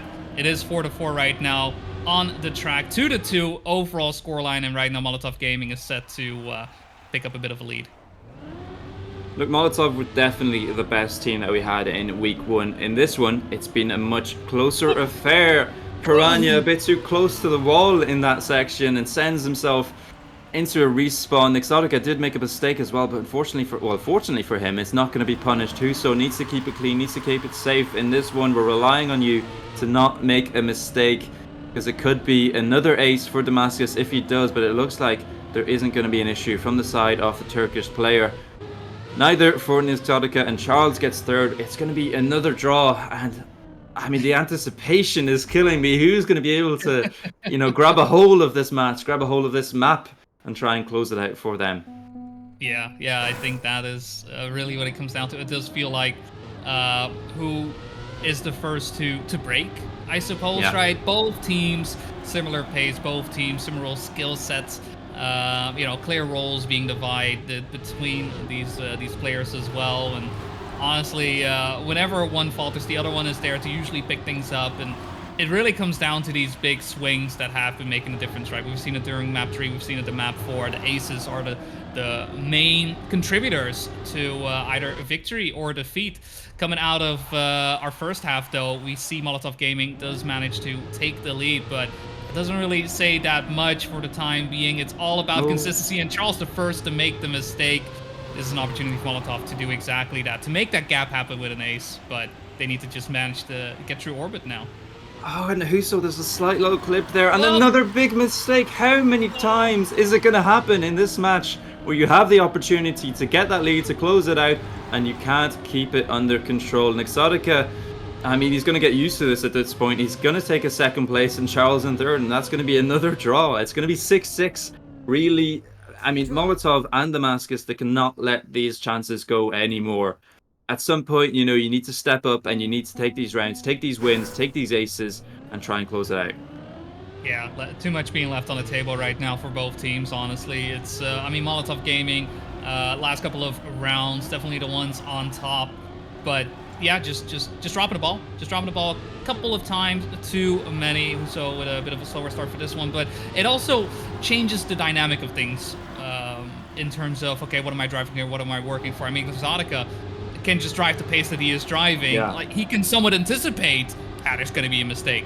What do I need to be worried about? Like, he could just put that into perspective and hopefully help himself keep his nerves under control. It's still 6-6. It's still a tight match, honestly. Right now, it's Piranha who has to keep the lead, as Huso is behind by about 6 tenths of a second, but that doesn't mean it's all over. We've already seen it a couple times, how Disaster can strike out of nowhere. Into orbit we go.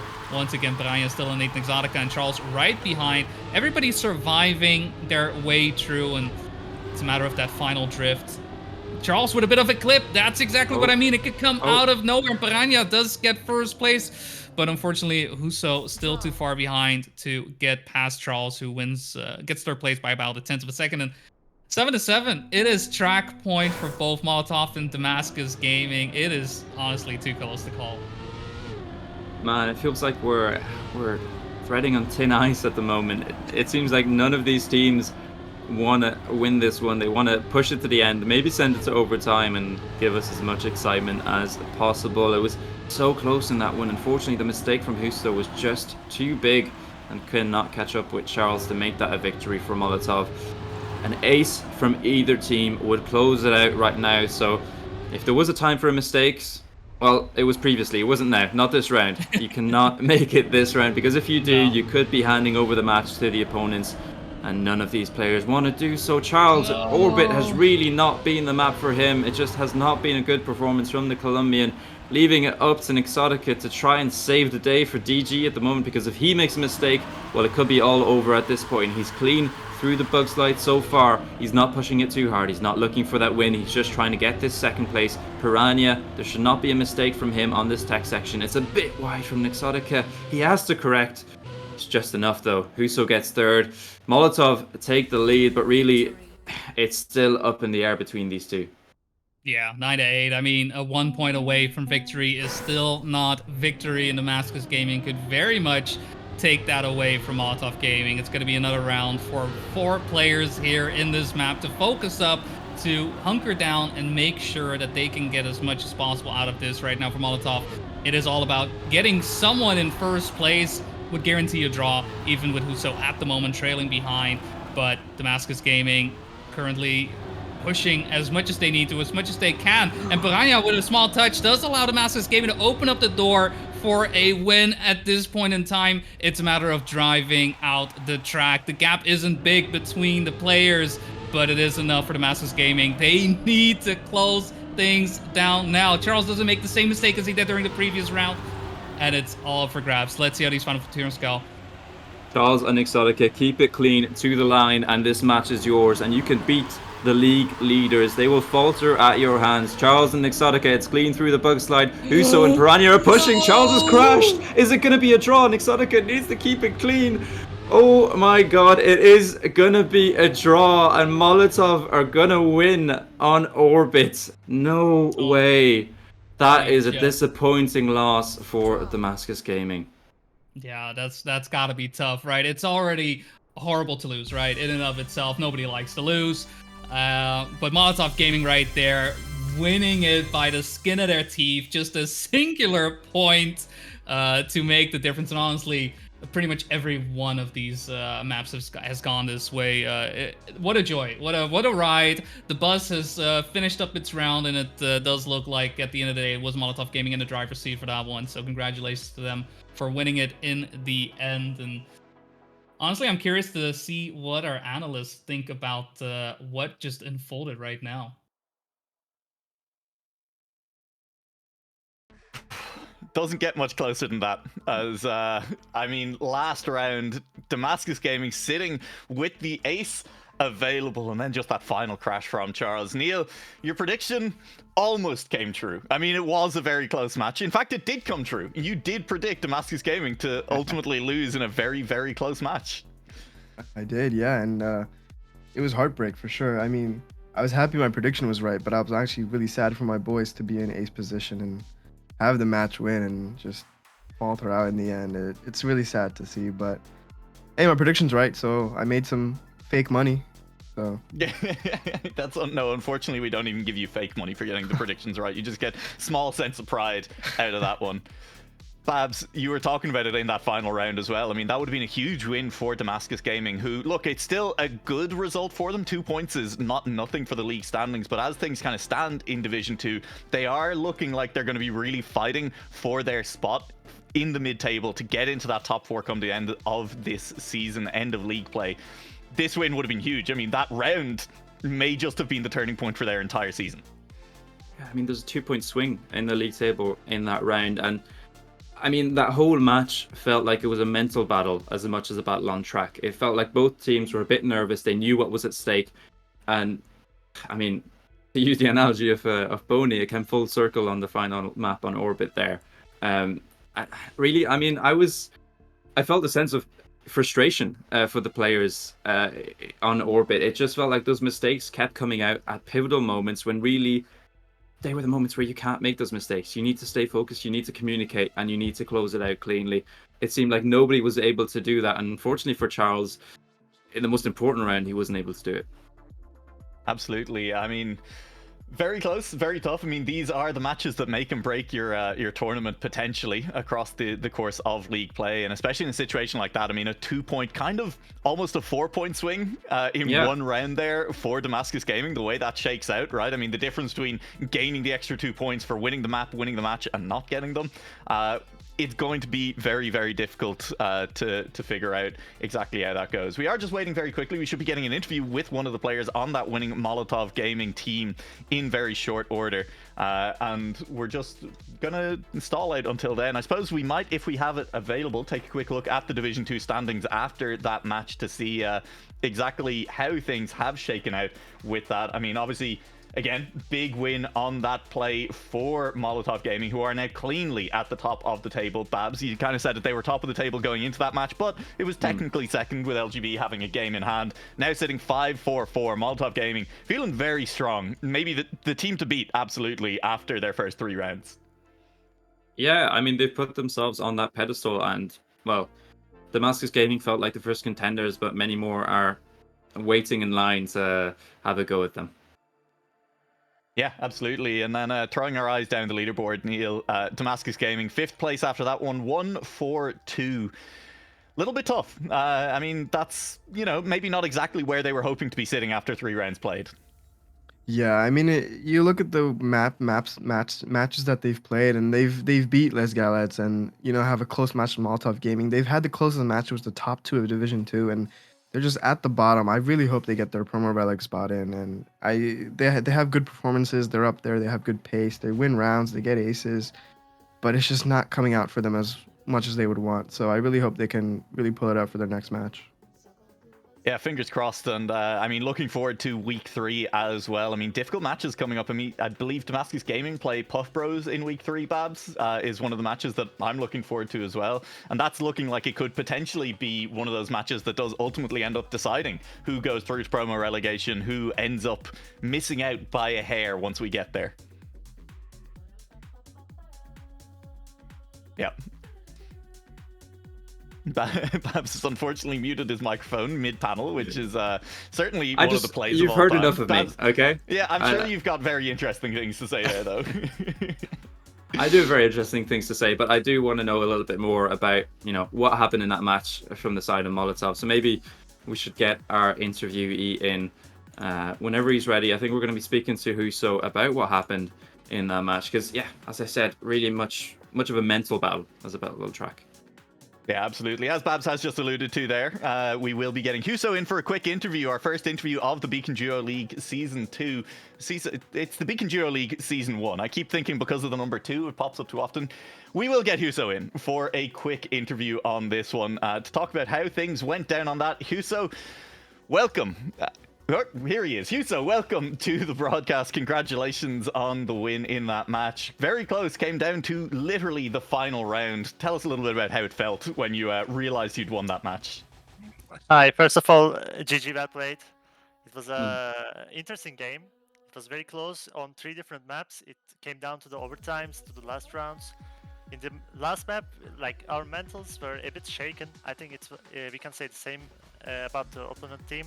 They will talk for themselves, but at the end, when we realized one of them is missing, and I think that's what happened. I don't remember exactly. I think one of them touched, and we went to the finish. Like we let out a little bit of scream. That's for sure. We screamed a little. Understandable.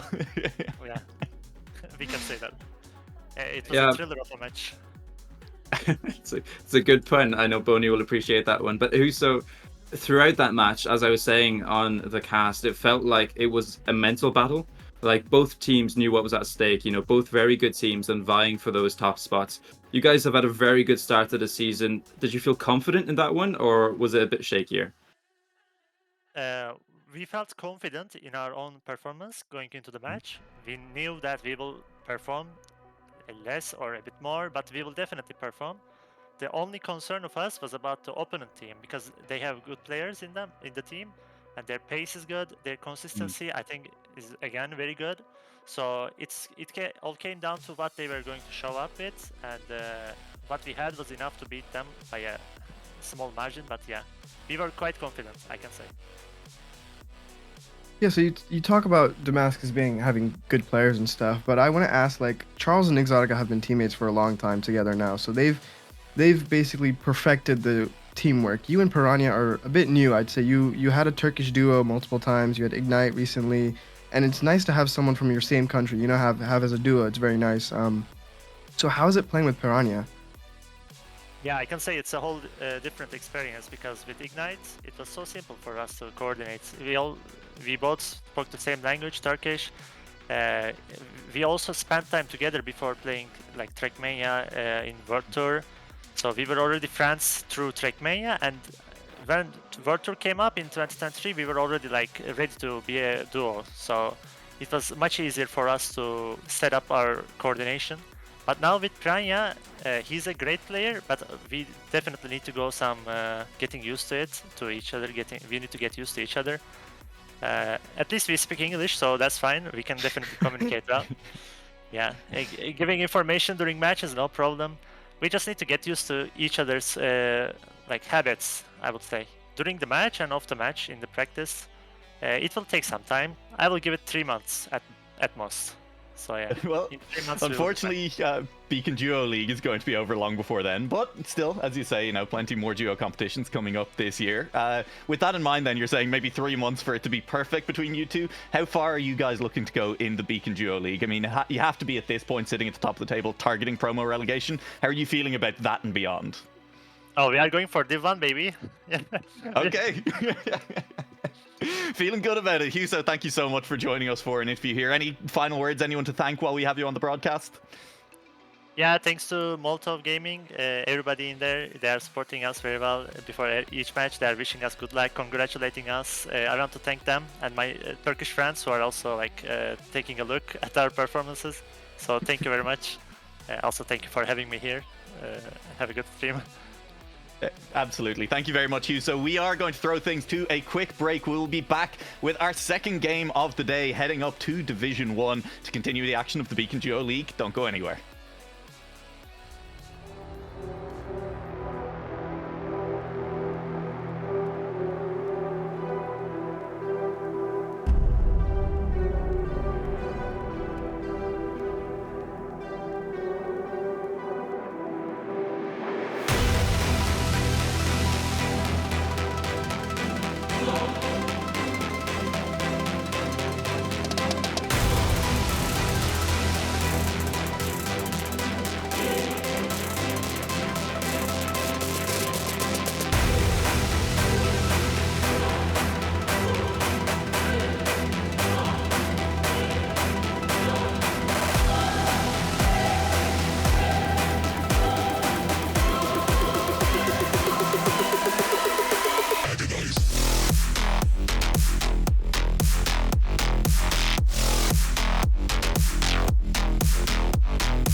welcome back to the Beacon Duo League as we are gearing up for our second match of the day, and gearing up means gearing all the way up to Division 1. And maybe I should have used the word shifting up, because it is Shift versus Galactic Baguette. Looking forward to this one. I mean, Neil, you talked about them a little bit at the top of the day. Talk about them a bit more now. I mean, Shift, how are they feeling going into this match against GB?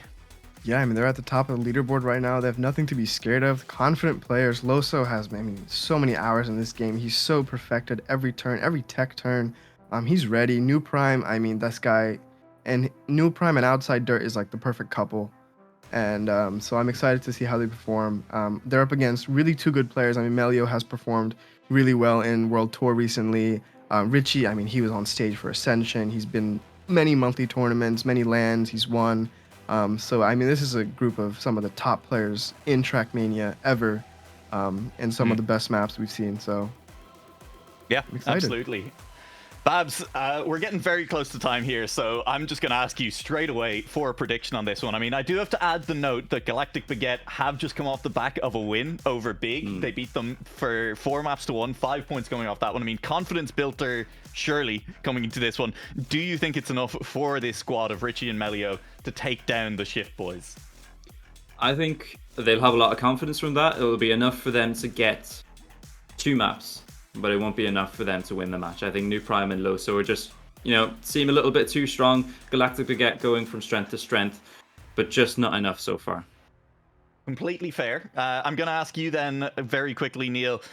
Do you feel the same way? Are you feeling generous? Are you willing to give Galactic Baguette 2 maps? Heart and mine will go to Galactic. I will say they will win. Okay, more than 2 maps. At least 3 maps then for Galactic Baguette.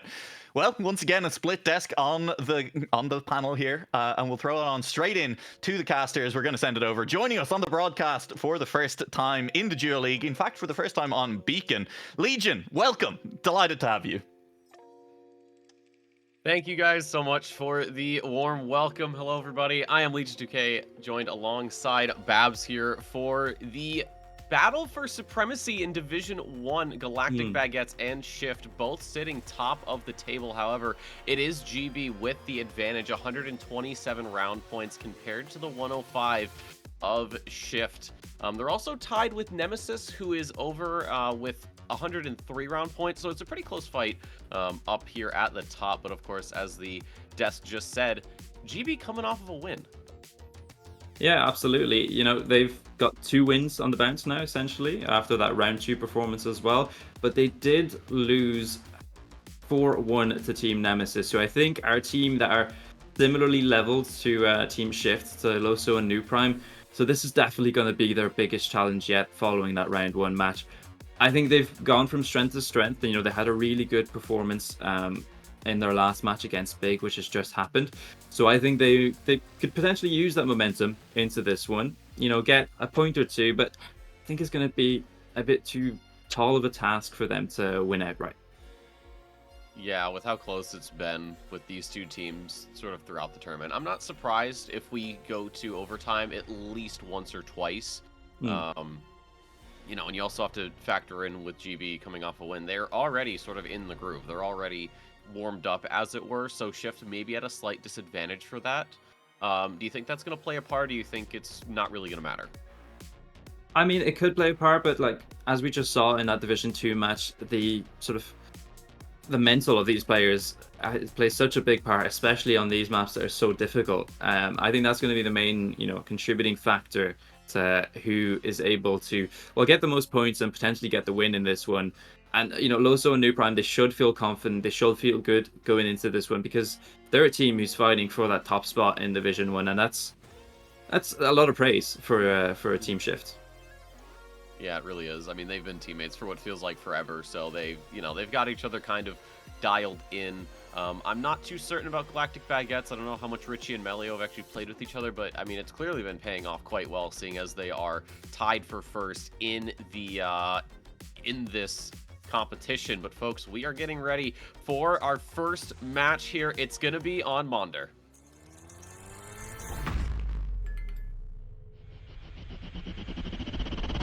They watch, we slip, we phone, do this, who cares, move it, you know how we do this. You know how we do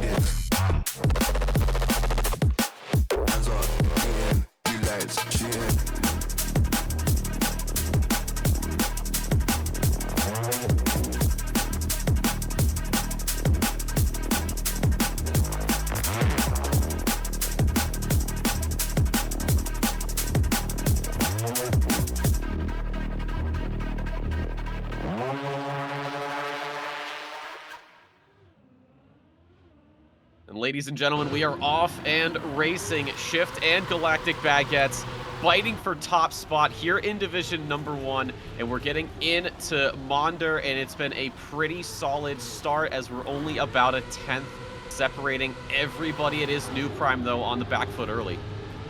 Yeah, following that ice slide, he has lost a few tenths to the rest of the field. It's a fight for first place between Richie and Loso at the moment, who are being joined actually by Melio, Richie's teammates, who have put themselves in a comfortable position in this first round 1. At least a victory is on the cards. Potentially more, depending on how Loso is able to navigate the second half of this map. For the moment, he looks quite comfortable in that second position. Can he challenge Richie for that first spot? He gets a really nice drift as we head into the dirt. He's going to carry a bit more speed, but this exit line from the dirt is even more important as we jump down into the penalty grass. Who's going to get a better drift and a better entry into this plastic section? It looks like it's quite even between everyone. Can Melio potentially go for the ace? Richie just about makes the finish. What a round to kick off this match. I don't know, part of me was, with just the awkward line Richie had, I was half expecting Loso to just come out of nowhere and snipe it by maybe a 1,000th or so, but it clearly was not in the cards, but that's alright. It's still a 2-1 start, not an ace, but I'm sure that Shift would have enjoyed a tie. Yeah, I mean, they would have favored that, at least, instead of going behind in this one. But it's Galactic Baguette on the front foot, not only in that first round, but in this second one as well. First and second in this round, and they've got a 0.3 gap to both Team Shift members, looking to extend their lead in this one. Yep, and just as a reminder, we are playing all 5 maps, but we're more or less playing to 3, so you see who gets that bonus point once you get to 3 maps. So at least for Galactic Baguettes, it's been a great start. New Prime drift there unfortunately goes a little bit into the barrier, so he's going to lose even more time. So right now, Richie and Melio kind of just on a little bit of a Sunday drive here in this second round. Loso trying to catch up. He's got a little less than half a second, now about half a second, to the leading pair of Frenchmen. But we go into the finish, up and over the reset, and it is going to be the first ace here of the match for Galactic Baguettes, going up 5-1 here. Great start for them. A 0.29 is a very solid time from Galactic Baguettes to win that one out. Actually, just noticing at the top left corner of your screen, it seems like Granati got a 108.0 in one of the previous matches, which is, well, just about 0.2 faster than the previous league record, which was held by Pastito Paco. So, you know, despite the lack of points that Big are accumulating, at least they're getting some records somewhere. In this round, it is a much closer affair between these two teams. No early mistakes. A little bit further behind are Melio and New Prime, but very much back in this one. As we head into the dirt, Loso is leading us, and all the cars pretty much within each other. Who is going to be able to make the difference towards the end? I don't know, it's about a 10th or so, as Richie has stumbled a little bit in New Prime. Roughly the same area, not quite the same spot. It was Shift looking at a draw, but now it's starting to look like they might lose the 2-1 as Melio does get the overtake on Loso, but Loso a little bit more speed here onto the drift, into the plastic sausage with that reactor down. It's a slider. Slightly inside line, Loso to the line, and he's gonna get him by just about 0.02 of a second, as New Prime in the background having a bit of problems, but that is a great result for Shift. Man, what an end to that round. 0.2 from both players, just on the line. Loso gets a little bit of a better line, slightly, and gets to the finish first. But what a round that was from Melio as well. Pretty much in any other context, that could be a round winner. It seems like the one player who's shown weakness, I was about to say it was New Prime, but Melio has just joined them in that section after a great round. He does send it into the plastic border in that pool. And, well, he's lost quite a bit of time. He's over a second behind the rest. It's Richie and Loso at the front fighting for that first spot. Yeah, Melio's going to have to look to Richie to get the overtake on Loso, just to ensure, or at least tip the odds in their favor for a draw, obviously, unless Loso has a huge accident. The odds of the draw are not as high, but with how consistent we have seen both of these guys since the start of this map, and just throughout the tournament, it's going to be a bit tricky. But Richie, with an overtake, immediately loses it, though. as Loso carries the correct amount of speed onto the penalty grass we go. We're going to take this drift to the left downhill, onto the reactor, onto the plastic sausage. I think this may be the round win for Shift into the jump. Richie's going to clip the castle a little bit, and New Prime got overtaken by Melio, who misses the finish. New Prime, very lucky there to get away with that one. It seemed like there were opportunities for both Galactic Baguettes players to overtake their counterparts, but not able to capitalize on that one. New Prime, you know, it's looked shaky in all of these rounds so far, and it's meant that Galactic Baguettes have that 7-4 lead and are already on track point. Mander could be theirs, and they could be 1-0 up against Team Shift, but it's still, well, it's still a challenge. It's always going to be a challenge against these types of players. New Prime and Loso leading us so far. It's Melio who is knocking on the door of that first spot. Richie a little bit further behind is going to have some ground to make up. This time it's Loso who makes that first mistake. It's up to New Prime to step up. He hasn't been able to do it so far in these early rounds. Now it's a chance at salvation. It is, and Galactic Baguettes are on map point. If they can get the ace here, then we'll move on to the next one. But right now, it is New Prime who is denying that. He is battling it out with Richie for second place. Loso is just about a second behind as Richie gets a little bit of a clip. He's going to lose some time. He's not entirely out of it, but he's still very much in the hunt for second place. New Prime's got to keep it together, though, as we get into the end of the map here. Melio gets a really good inside line.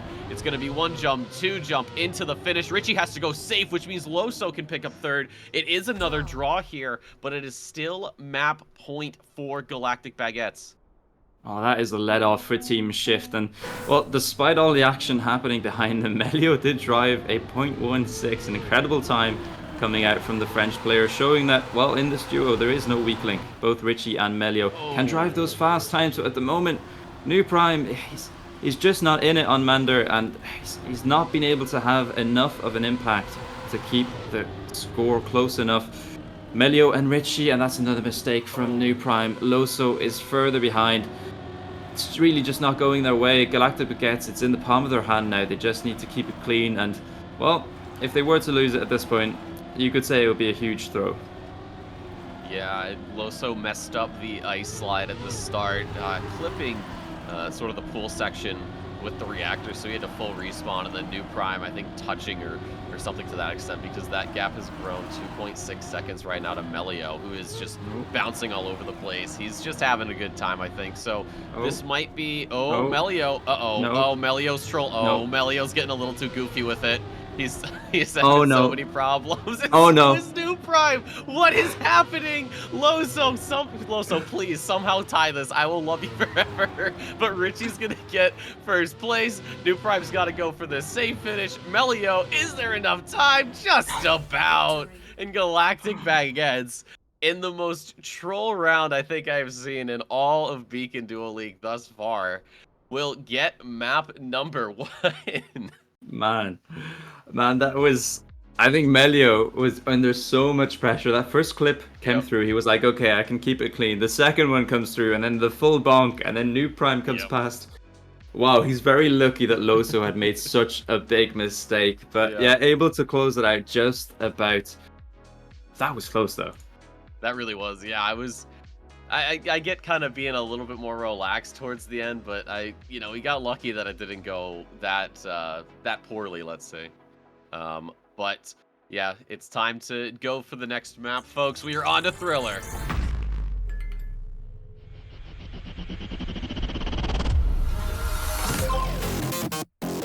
Don't pause, press play.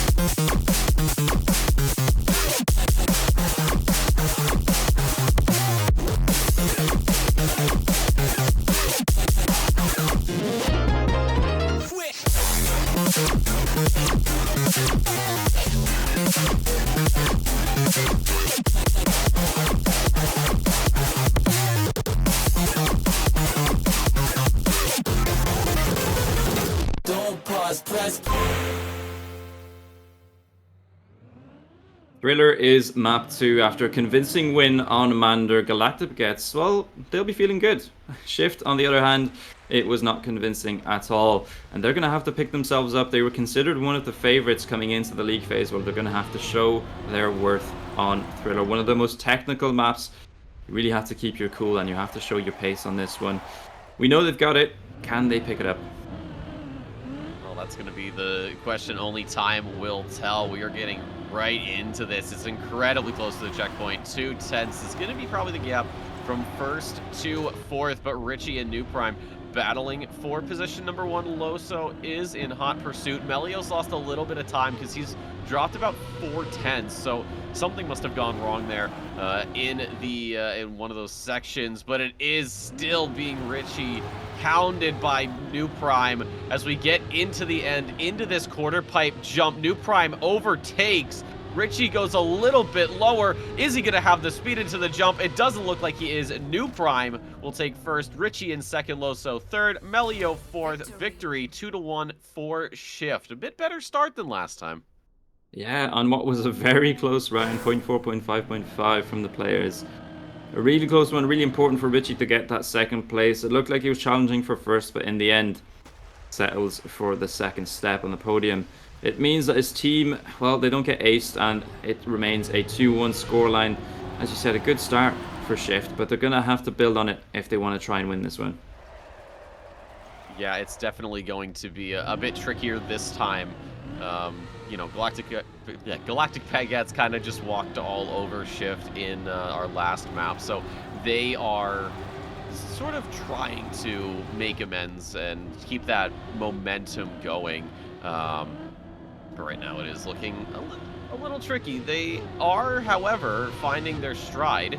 So a 2-1 right now will easily swing things back into their favor. And the question is, does New Prime get anything here at the end?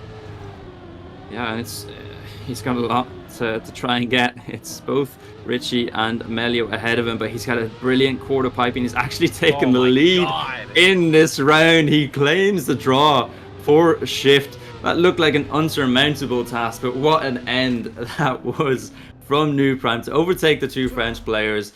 And he's denied an ace by himself just there. Yeah, I saw going into the quarter pipe, I think he lifted a little bit earlier than the other drivers, so he was able to, you know, drop a bit more speed and end up ultimately getting that lower jump and was able to make contact with the ground. Obviously, he can accelerate at that point, so that was actually a really, really good move from him. But at the start of this next round, he has had a mistake. As I was about to say, he's sort of fighting from the back. It's Richie who decides to swap places with him, and Richie is very, very slow here, taking the safe route on that checkpoint. So he's effectively out of this round. So it is all up to Melio to ensure another draw, as Loso's having some trouble here through the dirt. But New Prime has taken over the lead. Can this be another round victory for Shift? Yeah, and is this the map where New Prime comes alive? You know, he showed his class in that previous one, and he's looking to build on it in this one. He overtook Melio after a slight mistake. He got a great quarter pipe last round. It looks like he's got a decent one this time around. He doesn't look to be challenged by Melio, and he is going to come home in first. Melio settles for second place, and after those early mistakes, Loso and Richie come home in third and fourth. So it is going to be a win for Shift. They extend their lead to 2 points now. It's 5-3 in their favor. And it's getting away from Galactic Baguettes. They need to avoid these small mistakes at the start of the map because, you know, in essence, you're giving away points to your opponents, and, well, that's never something you want to do in a match. No, it's not. You said that this is probably the most technical map that we have here in the map pack, as we do see Richie with a touch. And this is the thing with this map, is just how technical it is how punishing it is. Other maps, you know, you get a little bit of leeway to try and mess up a bit. You know, we saw it on Mander and it was fine. But here on Thriller, you do not get the chance to make a mistake, because if you do, you are going to be punished severely. And we have seen that already several times throughout this match. So while some would say it's obviously a test of speed, it's really more just a war of attrition. How well can you actually handle the pressure this map puts on you?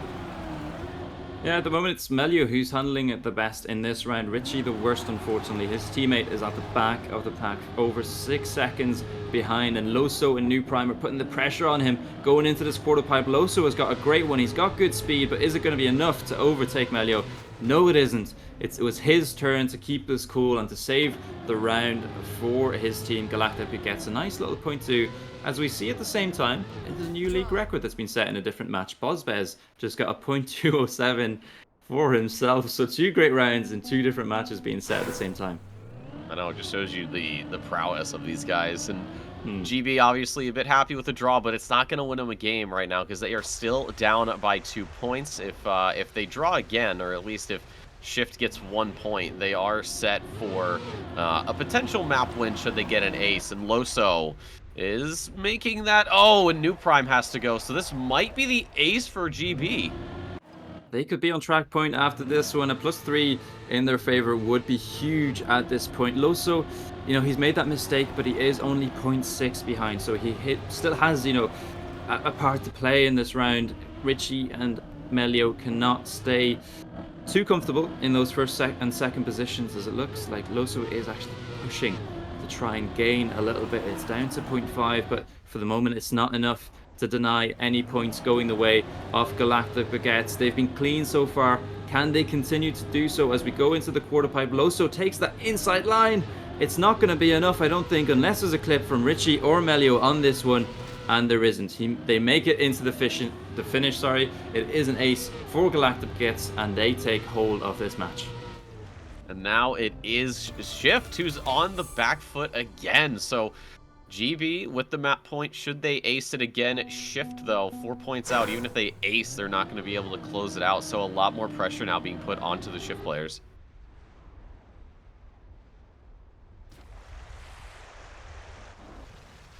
I think Babs might have muted himself, but we'll keep it going here, as it has been a very clean start for all players involved. We are seeing the duo almost of Melio and New Prime taking the lead here, and Loso is actually caught right up, so this is a very great round so far for everybody. 0.09 is that gap, and now it is the 2 Shift players through the checkpoint who do lead it, but it seems like Richie has overtaken New Prime for second, so they could be on an 8-9 split if this keeps up. But it is just such a brawl up front for these two, Loso and Richie. Melio has overtaken New Prime. We are set up for a draw, but we are just about a quarter of a second from first to fourth as we go into the quarter pipe jump. New Prime is going to go very, very low here on the inside. He's going to gain a little bit of ground, but top 3 are going to be battling. It's a drag race jump to the line, but it is going to be Loso taking it by 0.03 of a second. Shift getting out of that one with a draw in 0.05 separating the top 3. That's insanity.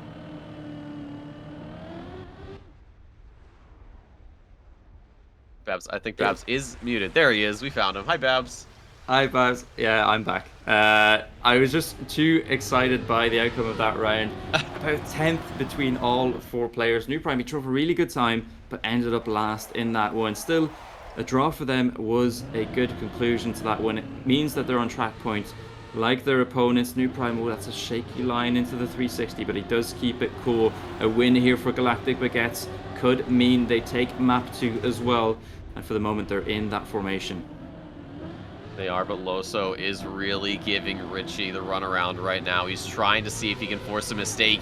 Loso is pushing so much. He's incredibly risky inside lines. They are working out. He is pulling in closer, and he does get the overtake on Richie, which is going to potentially see us going for a draw here, but into the quarter pipe jump. It's Loso, Richie, Melio, New Prime, and we are going to be getting this draw here. It is going to be 8-9 in favor of GB, and Shift, if they want to force OT, they've got to get a victory now.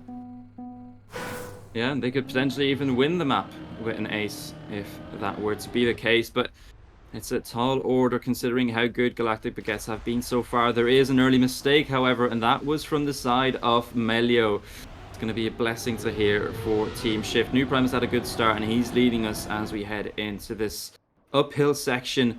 Melio, he's going to be hoping that he can catch up, or maybe that a player makes a mistake on this 360. We know how technical it can be. We're on board with Richie. He seems to go a little bit safer than the 2 Shift players, which means they're promoted to first and second. If it were to stay like this, they would snatch away the map win from Galactic Baguettes. A little wall hit comes in from Nuprime and Loso. They make it through this section comfortably. Richie is trying to chase them down.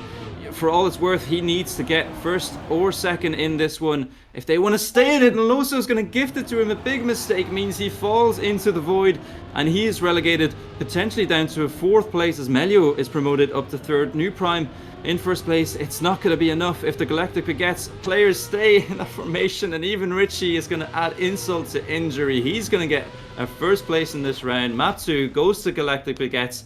They're leading Team Shift 2-0. Oh my god, that was terrible luck for Loso. I just happened to notice that little bit of a clip coming out, and it was looking like a really good chance for Shift to actually go up in the round and get the victory, but unfortunately we saw it wasn't going to work out. So we go on to map number 3. It is 2-0 for Galactic Baguettes. If they win this map, they are going to guarantee that bonus point that is going to be given over. But we'll have to see. It was a very close round there. Yeah, it was a really close round, and we'll have many more to come in the next map. It's going to be Skelear Rogue.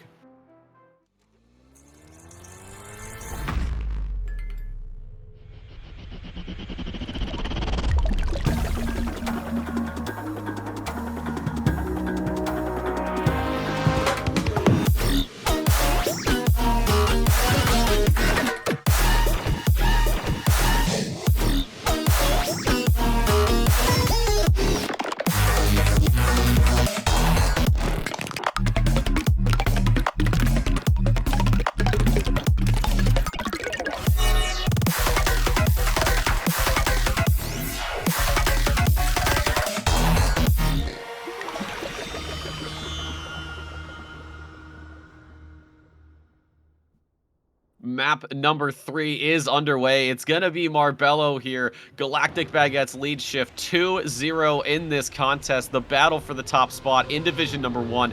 And we are going to be potentially seeing that 3rd map get given over to GB. Or Shift could potentially start getting a little bit of a comeback going. But they are going to have a lot of work to do if they want to get that 3-map victory set by the end of this. And as we go into the 1st round, it is the French duo of Richie and Melio who are leading it, but Loso starting to get in on this.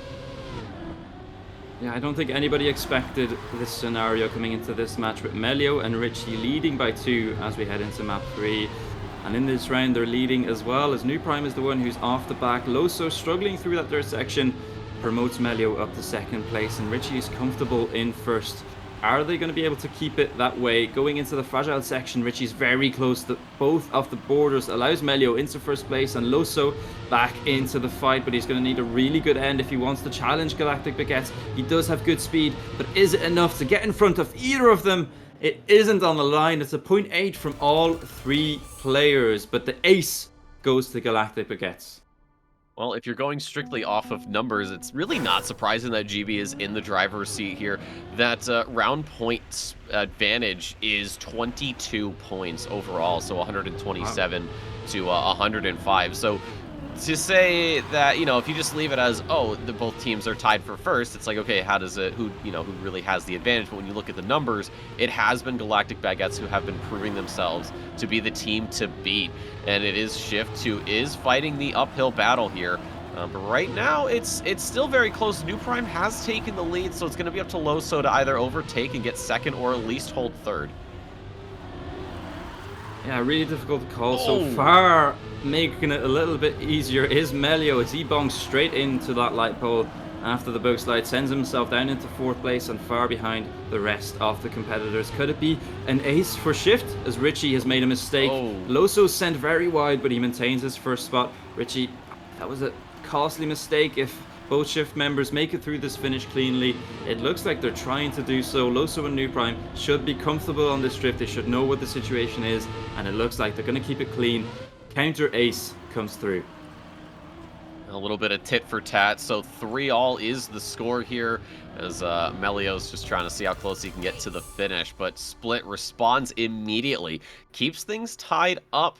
Want to keep that point gap as low as possible, and they're doing just that. So do we see another ace, Babs? Well, I mean, it would be a very quick match if all we had was aces. Well, having said that, if it kept going back and forth, then we'd have infinite overtime, and I'm not sure if I'd be in favor of it happening. But for the moment, it is Melio. It seems like we always have one player who has a bit of a slower start and falls behind the rest, and then puts his team sort of at a disadvantage. And this time it's Richie who has to pick up the pieces for Galactic Baguettes, but Loso and New Prime cannot feel too comfortable. There's a mistake coming through from the side of Loso, and Melio up into third now. Could be Galactic Baguettes who get the point advantage in this one. Yeah, but it could be New Prime who overtakes Richie. He's really going to have to start pushing here as we are closing in on the sort of the last third of the map here, over onto the penalty sand and the fragile section. New Prime does get the overtake, but Richie has a little bit more speed. They're going to go for different lines. Richie's going to go narrow, and he is going to get the overtake done. Can he make the jump into the finish? Yes, he will. It will be Galactic Baguettes getting the round victory.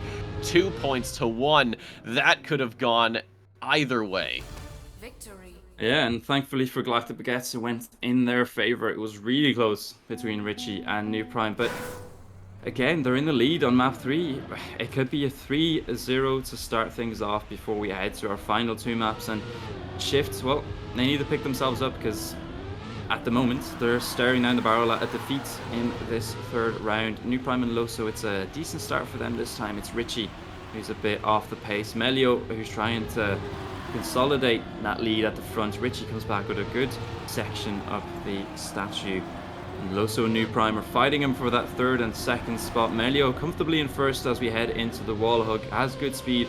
He's going to maintain that position as we head into the 2nd half of the map. Who's going to be able to make the difference? Richie's looking to try and do so. Yeah, Richie wants to get this over and done with. He knows that a 3-0 will be a great way to start it, like you said, before we get into those last 2 maps. But he has fallen off a little bit as he goes down into 4th position. It is still Melio leading. New Prime is right behind him. And then Loso has a small bit of a gap down to Richie, who is trying to make something of this. But they keep the order running. But I think it could be New Prime with some speed, but it's going to be a little too late. He won't get the overtake done. He's going to miss out by 0.04 of a second. But for Shift, that's still good enough. Keeps it within 1.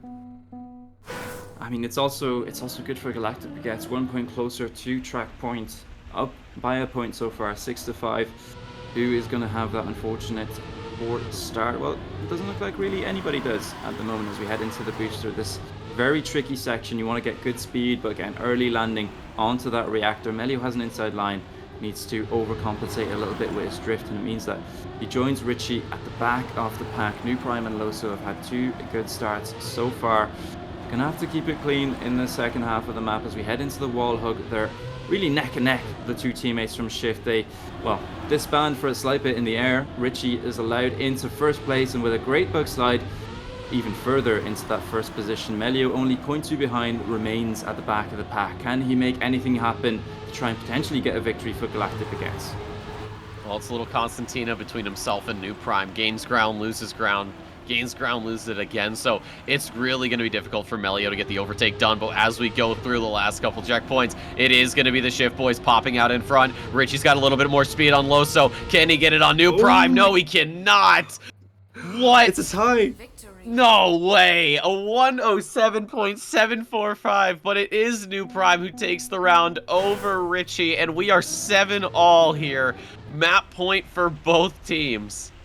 All 4 players drive a 0.7 in that one, and nothing to differentiate Shift and Galactic Baguette in those 1st and 2nd positions besides that final checkpoint time, which goes in the favor of New Prime. And how important is that round going to be? It ties everything up at 7-7. Both teams now on track point. The one team trying to take advantage of that is Galactic Baguettes, because Loso is a bit further behind, about half a second. They were in ace formation, but New Prime has managed to wedge himself into that 2nd spot. We've seen Richie so many times, time and time again, on that bug slide make the difference, and he promotes himself into 2nd spot. If we're to stay like this, they would take map 3. But New Prime, does he have something to say about that? He might. It's going to be a hard sell for that second position because just how consistent GB has been this entire match. And right now, it is Melio. New Prime Richie is going to clip the wall a little bit. Loso could go for it. New Prime gets the overtake on Melio. It is going to be another draw here. We are going up to 8-8. I can't call this map. I don't know who's going to take it. We mentioned infinite overtime, and I'm wondering if they heard us because they're keeping it tight towards the end. That was a 0.5 and a 0.6 at the front. What a risk from New Prime. He denies the ace as he did previously on Thriller. Well, in the end, it didn't count on that one. Will this one count for Shift? Because, well, they really needed to. Loso and New Prime battling it out with Melio and Richie. It was a bit of a wonky exit for Melio there, so he joins New Prime at the back of the pack, and Loso and Richie, well, they want to be part of the action as well, so all four are heading in to that wall hug are together. Nothing to separate them. Through this bug slide, does Richie get it as good as he has in previous rounds? No, it's quite equal with the rest of the competitors, and it's anyone's game so far. Yep, and it could potentially be split as they do take as they take those first two positions. Richie just about 100th of a second behind, and it is going to be about 1,000th ahead of Richie through the checkpoint, but it's not really going to matter because we're getting into the end. It is New Prime leading Richie and Loso. Loso goes for the overtake. It is Melio who makes the mistake. Loso PBs with a 0.5, and Shift will take map number 3, 11-8. And an absolutely nail-biting finish. What a final round. A 0.5 from both Shift players to claim map 3. Well, if there was a way to announce your comeback into this map, well, New Prime and Loso found it. That was an incredible last round. They showed the prowess really on that final drift overtaking Richie. It was nail-biting, but they stay in this one. Yeah, it's I couldn't have predicted that even if I tried. But Shift finally getting on the board here, 1-2 as we go into our next map. It's going to see a little bit of red because it is going to be Skelear Rogue.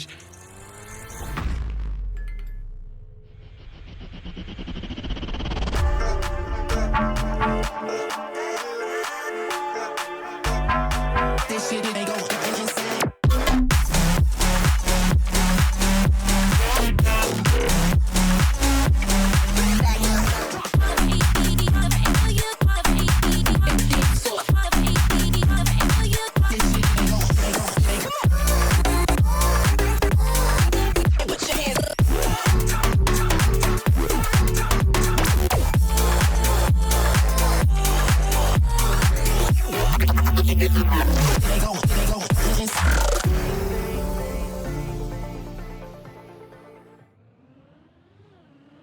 Skelear Rogue up next as our drivers fly past the camera. That was a close one in that last map, but it's meant that Shift are still in this match. They can potentially take that bonus point for the overall win.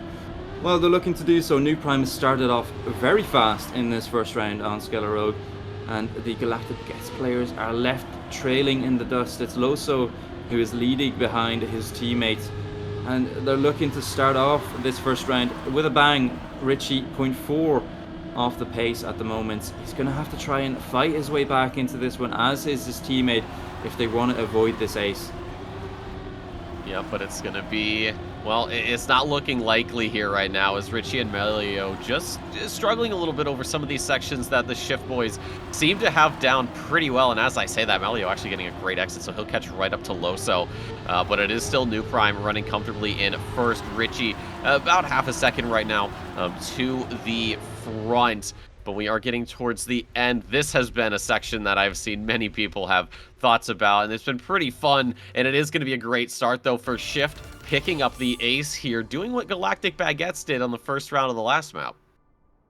Well, that's a clean round. Clean round from Shift, picking up where they left off on Marabello, and if they continue in that vein, well, the momentum could swing and it could be in their favor. Galactic Baguettes, they need to try and respond. They have 2 maps to try and win one and win the match overall.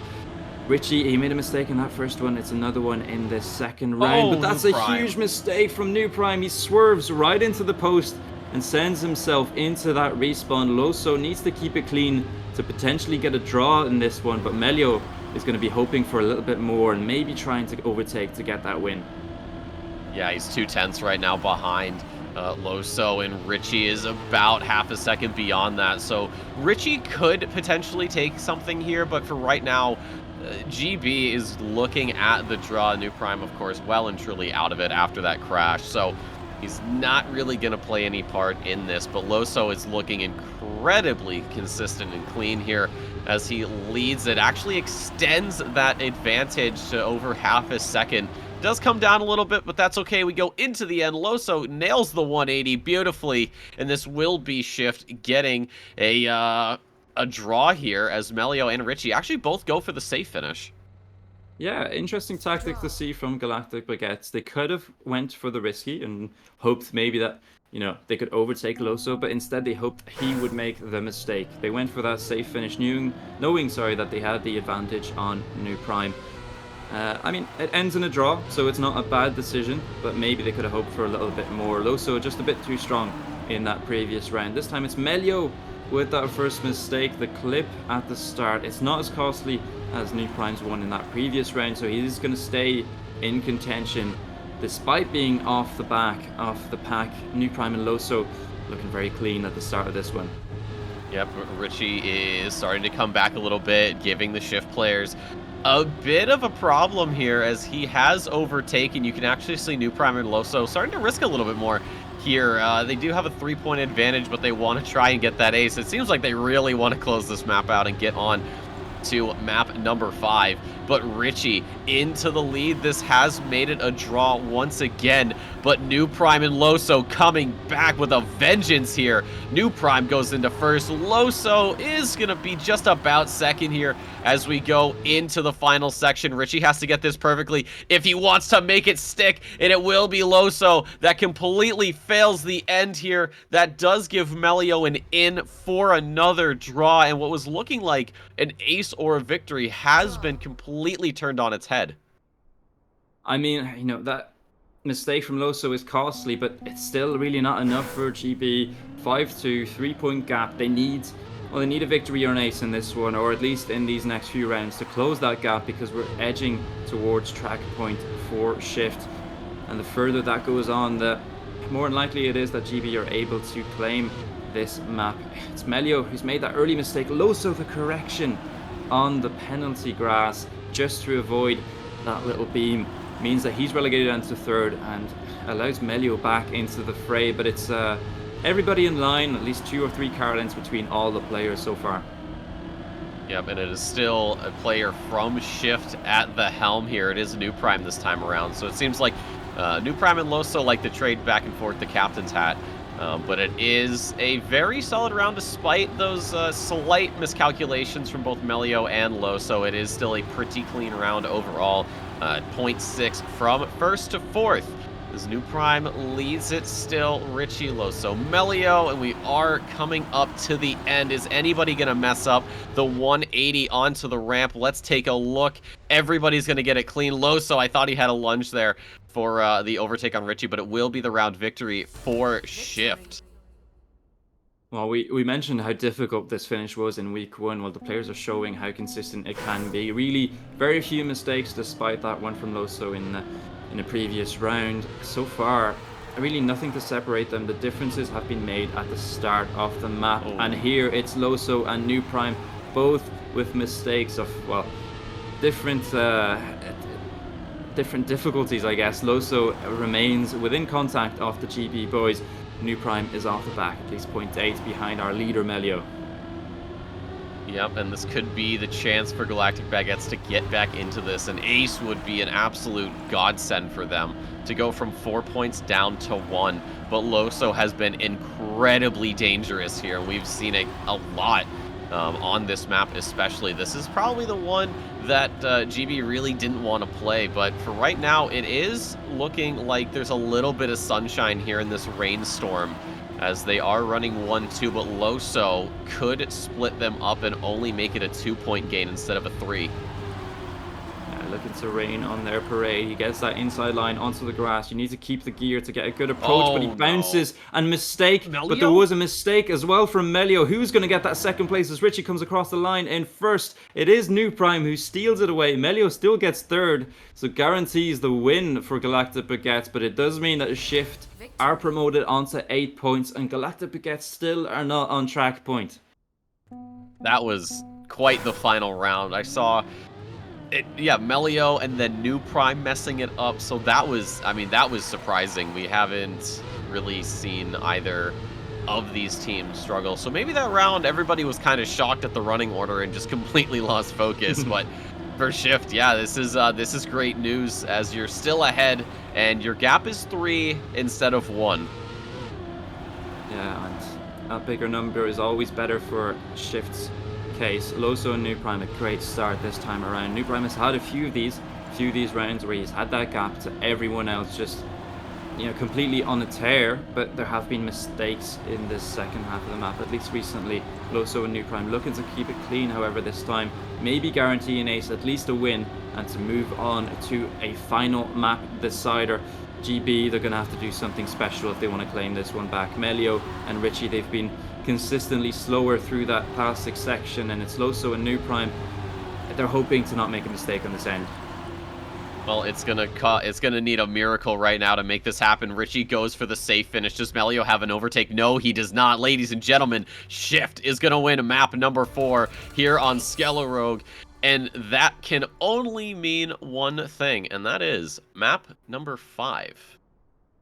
At the same time, New Prime, to win the map, claims the league record with a .319, an incredibly fast time on Skelear Rogue. We're seeing that end become more and more so consistent. We're seeing the players get faster and faster, but they're going to have to be as fast as they can be and as consistent as they can be in this final map. To be honest, when they were 2-0 down, I didn't think Shift had it in them to come back into this one, but they've proved me wrong. They've sent it all the way to the final win. They really have, and it's going to be a map that probably fits Galactic Baguettes. It is going to be Orbit, but yeah, we'll see how this goes. It's been incredible. Oh, I completely fucked up the timing. Echo of the night, we find solace, we find light in the moment cannot. When you hear the music stop, I can see you, I can hear you, and I know that you are strong. You've been dealing with the demons, now you know where you belong. In the echo.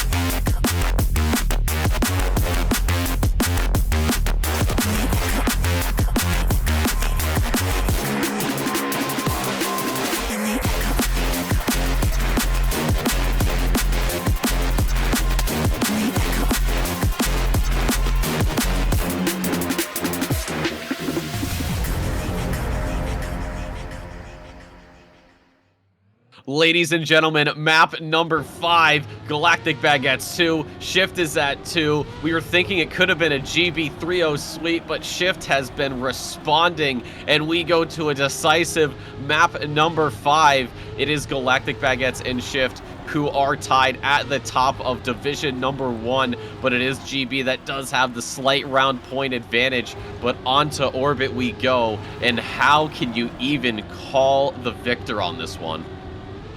It's incredibly tight between these two teams. Both have shown their best, and at points they've shown their worst as well. New Prime in this one, he's 0.7 behind the rest, but thankfully for him, Loso, his teammate, is at the front, and he's looking to lock in at least a draw in this round. Melio and Richie, they have something to say about that. Melio sends it quite tight into the reactor, and as we head up into the plastic, Bug Slide loses a bit of time, but actually gains it back. Look at the speed from Melio. That looked like a different line, and he's going to be challenging Loso into the end. Does he have more speed through the drifts? He is going to send it into the end, and it is going to be a first map, or a first round win for Galactic Baguettes, but that was all down to Melio. That I was not expecting that line from Melio. That was absolutely perfect. Exactly what you want to pull out there right at the end when they least expect it. So Galactic Baguettes will take that first round 2-1 victory here, and we continue on. I think we might see overtime here. I'm feeling it. I mean, the players have been feeling it so far. They've sent all of these maps, at least towards the end of them, very close. Richie and Melio, though, they start off strong in this one. Melio, a state of intent, basically, of what they want to be doing. They want to win this one out. They want to take the victory over Shift. But Loso, well, he's been maybe the most consistent player in this whole match so far. He has something to say in this round as well, and he is joined by his teammate New Prime, who's trying to catch up to the two leaders. It is Melio and Loso who are leading us into the end, but that costly mistake from New Prime.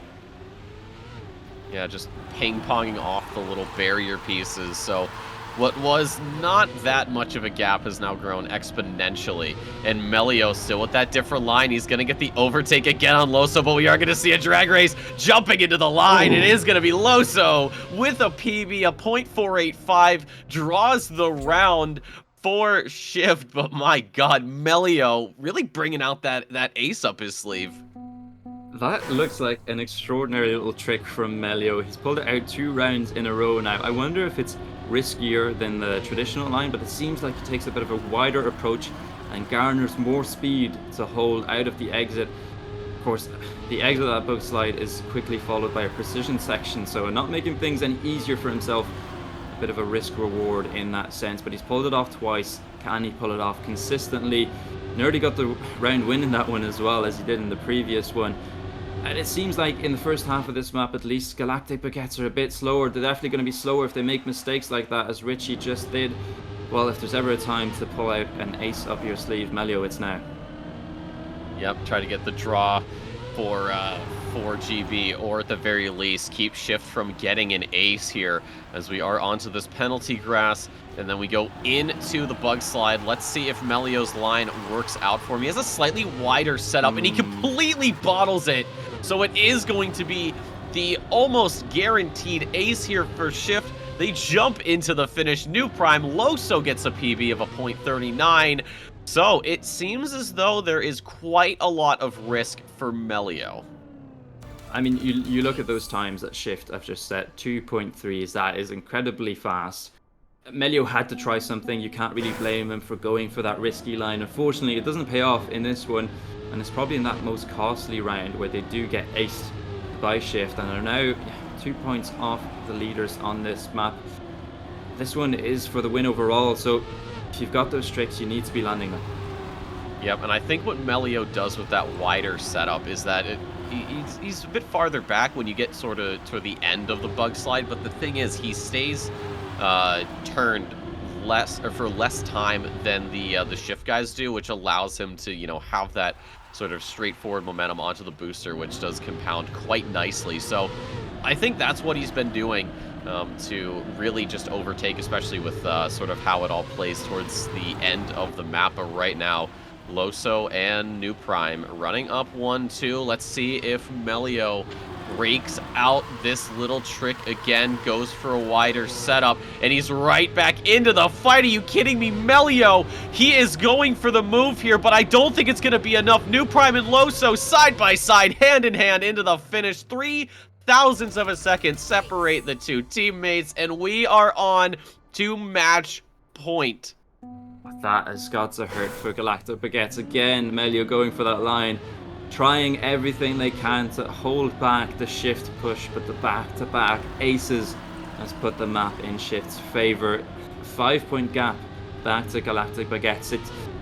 They're looking to close this one out as quickly as possible, and really it's been down to this first half of the map where New Prime and Loso have seemed to be the fastest overall, forcing Galactic Baguettes to risk in the end. But at least in this round, Loso is the one who's off the back. New Prime's teammates still fighting up ahead, but Melio and Richie seem to be on a better round. As I say that, Loso straight back in, slots into second place, joins up with New Prime, says, hey, let's close this one out.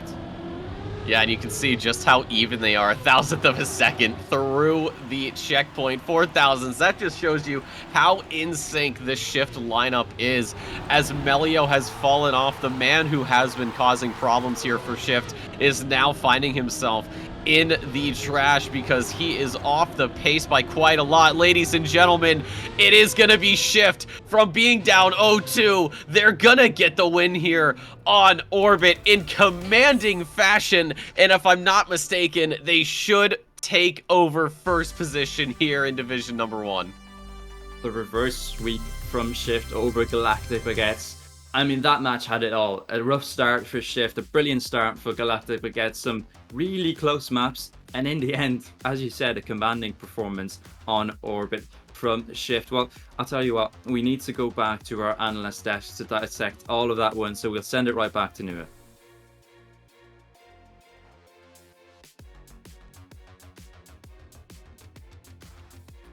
I've done a Babs. And I've muted myself going in, but it's fine because, look, I needed a second to gather myself anyway.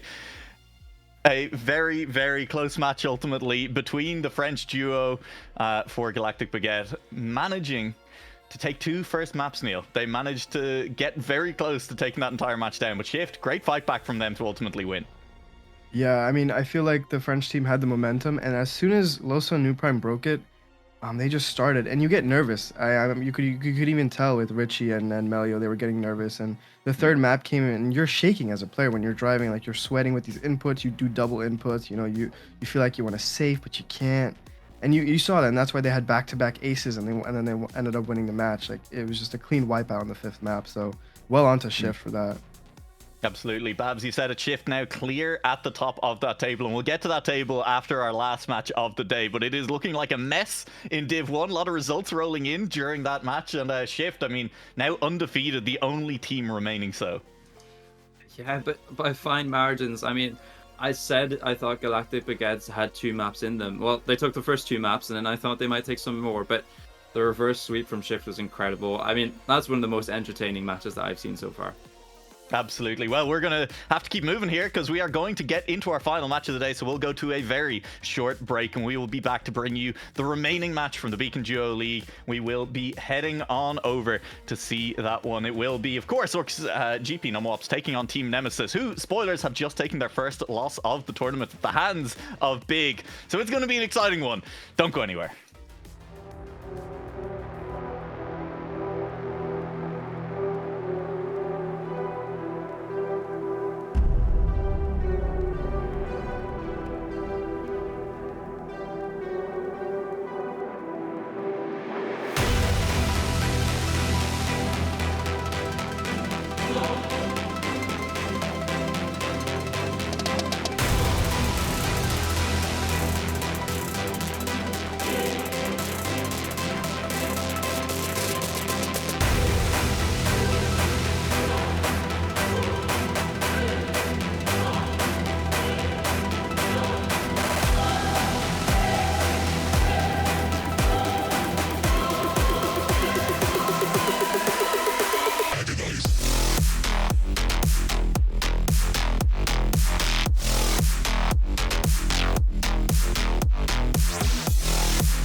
For the final time today, welcome back to the Beacon Duo League as we gear up for our final match of the day. And this is going to be an exciting one, I think, for a couple of different reasons. Team Nemesis taking on Orcs GP Numops. And I think in particular, Team Nemesis, Neil, are going to be coming in a little bit angry about the match they've just played.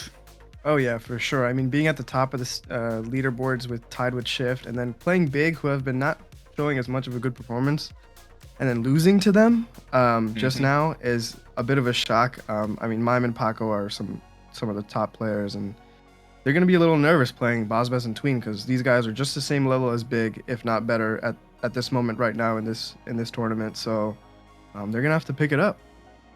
Yeah, I mean, look, we're kind of saying, oh, they're going to have been annoyed to have lost to Big. But do you know who else lost to Big today, Legion? Orcs GP Numowaps, our other team in this match. Yeah, they're in a bit of a worse position than Nemesis, being down in 6th overall. They really have not had the best run, so if they want to start being a bit of a contender, especially as we get close to relegation, they are going to have to win here today against Nemesis. And just going off of numbers, I don't really know. Yeah, well, it's going to be very close, and we will ask for those predictions in just a second, but you're absolutely right. I mean, this is this is Team Nemesis looking to actually secure themselves as one of maybe our top 2 seeds heading into the playoffs, and meanwhile, we're starting to get into the territory just over halfway through the 7 matches they have to play for Orcs GP Numowaps, where maybe if they lose this one, you're kind of starting to say, like, is this a promo relegation team? Is this a bottom 2 in Div 1 team? And that feels crazy to be saying about a Bozbez Tween duo. And I want you to bear that in mind as I come to you first, Legion, and say, well, which team is going to come out on top in this matchup? I mean, running off of numbers and looking, I mean, I'm checking sort of post-match stats. I really do have to give it to Nemesis. They've been incredibly strong here just throughout the entire tournament. If they're not, if they're not 5-0ing you, it's a 4-1. They had a really close game with Big. That was a 3-2 loss in their favor. So yeah, I am gonna have to go with Nemesis on this one. That seems fair. Neil, how are you feeling about this matchup? Yeah, I gotta agree with Legion this time. I think they're warmed up, they're ready to go, so I think it'll be Nemesis taking the win. Well, you say they're warmed up and ready to go, but we have just been let know it's going to be a couple of minutes until we do get this match started. Obviously, both of these teams coming off very close matches in the previous round, so we have a little bit of extra time to talk about maybe what the standings are in Div 1 at the moment, because we've alluded to them and we will cover them in our post-match show. But here's how the standings sit currently, and it is, look, a little bit of a mess due to Big playing out all their matches between today and Monday. But with 5 matches played, they're still sitting in 5th place. The benefit for them, Neil, is that, yeah, they've actually managed to win 2 matches now, picking up 4 points in their last 2 matches. And they are starting to look a little bit closer towards the top. Yeah, for sure. They do have extra matches, so their points are a little padded right now. But even if, you said before, like, if they make it to playoffs, they are a scary duo. They have the experience, they have the knowledge of being in that pressure moment of playing in playoffs and playing at the high level of semifinals, finals, and whatever. So if they do make playoffs, it's a tough moment for these rest of the top teams, for sure. Legion, I want to direct our eyes down to those current 2 teams in the promotion relegation spots, specifically in 7th place currently, Blah, who are sitting on 0 points in 1 match. That was round 2, where they played Team Nemesis and got absolutely swept. And then 2 match wins, right? 4-0-4, error, team not found, whatever. They're kind of a little bit all over the place at the moment, but both of their wins have come up against, well, one of their wins has come up against a fairly solid team. In round 3, they did beat out Whezy, who I think we talked about at the top of the show this is a contender. This is a strong Mudda Whezy duo. So I don't know, how are you feeling about the squad of Elkon and Josh? I mean, you can beat a team like Whezy, and that's great, but when you look at the standings, it's not really doing them any favors. Just because you managed to beat an incredibly solid team once is not, you can't really ride that whole thing, because right now they are sitting in 7th. They are prime position for relegation, so they have to pick it up here, because if they continue this sort of downward spiral, they are going to be potentially losing their spot in Division 1. Yeah, absolutely. And then, look, just all the way up at the far end of that leaderboard at the moment, Shift are looking great. The Loso New Prime duo. Neil, I mean, I think expected maybe for this duo? Oh, yeah, for sure. I mean, what can you say, man? Sometimes the cookie crumbles that way. Yeah, sometimes the cookie crumbles that way. Sometimes New Prime is just going to smurf on you with many errors in the maps. Of course, well-trained, as he loves to be on these ones. But, I mean, well-trained is one thing. Just able to deliver under pressure is a different thing as well. Because I suppose I really wanted to contrast those 2 teams, Blah and Shift, because Elkon is a player we know comes into a lot of these tournaments super well-trained as well. Often holds world records in a lot of tournaments. And then full risks every round, and sometimes struggles to actually convert that performance into match performance, versus what you have coming out of this Shift lineup right now. I mean, New Prime really delivering under pressure when it matters, up against some of the really big names that exist in this Div 1 of the Beacon Duo League as well. That squad, looking really, really good at the moment. And exciting to see how they do. Only 3 matches played as well. I think that's the other thing we gotta stress. They've only played 3 matches. Some other teams have played 4, 5 matches, and they're still at the top of the leaderboard. They're still clear of everyone else at the top at the moment. So very, very impressive for them. I think we've done enough yapping. I think we are just about getting ready to head on into our match. I'm going to ask for reaffirmation on the predictions once again. Legion, your prediction was? Nemesis. Nemesis. Neil, your prediction was? Nemesis. Okay, well, straightforward. Nobody changed their minds or forgot what they predicted in the time since I asked last. So I appreciate that. And I think we will head on in to the cast for this game. Neil, thank you very much for your time. We will see you after this match, because it is just going to be me and Legion taking you through this final match of the day. Hello, Legion. Welcome to the caster screen. Now that we're alone here, we've gotten rid of Neil. I'm excited to get on into this one. I mean, look, both of you predicted Nemesis on the desk. I feel like that's a hard prediction to go against for sure. Paco obviously has been talked about for a long time, is a very good player, up and coming, and Mime, we all know how good he is as well. Is there anything that their opponents can do? What do Orcs GP Numwops have to do? What are you looking for from Orcs GP Numwops to upset that prediction? It's not what you need from Orcs, it's what needs to happen to Nemesis, and that is a complete breakdown of their their consistency, because going off the numbers, like I said, it is Nemesis who are better on paper, and we have seen in their matches that they are a bit of a problem team, and that they are not going to make it easy. And Orcs has been lagging behind a bit. So if they want to beat Nemesis and they want to at least have a little bit more of a cushion from relegation, Nemesis has to completely fall apart here, and that is not really looking likely. Not looking likely, and I think maybe the best chance they have at it is good map order for Orcs GP Numwops, and then getting out to a strong start, right? It's maybe less of a thing in Trackmania than it is in some other games where you're playing a best of series. You know, Rocket League obviously springs to mind for me.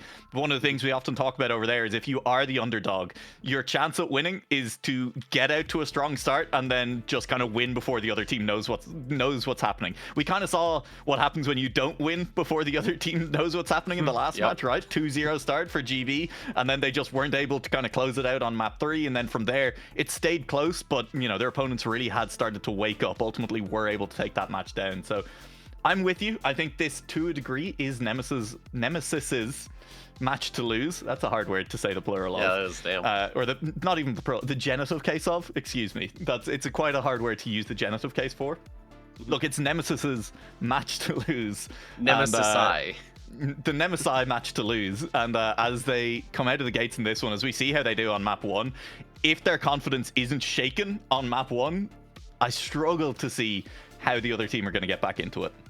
I know it's going to be tricky. I think that if Nemesis gets out to that lead, they need to remember that they are not out of the woods, because we saw that with GV. They had a very explosive start, kind of just swept the floor on map 1. It was actually interesting because when we got to map 5, it was Shift who did what GB did. So yeah, Nemesis has to get out to a good start, and they need to not falter here. Yeah, absolutely. Well, we should be ready to go on into our first map of this match, heading to Skelear Rogue.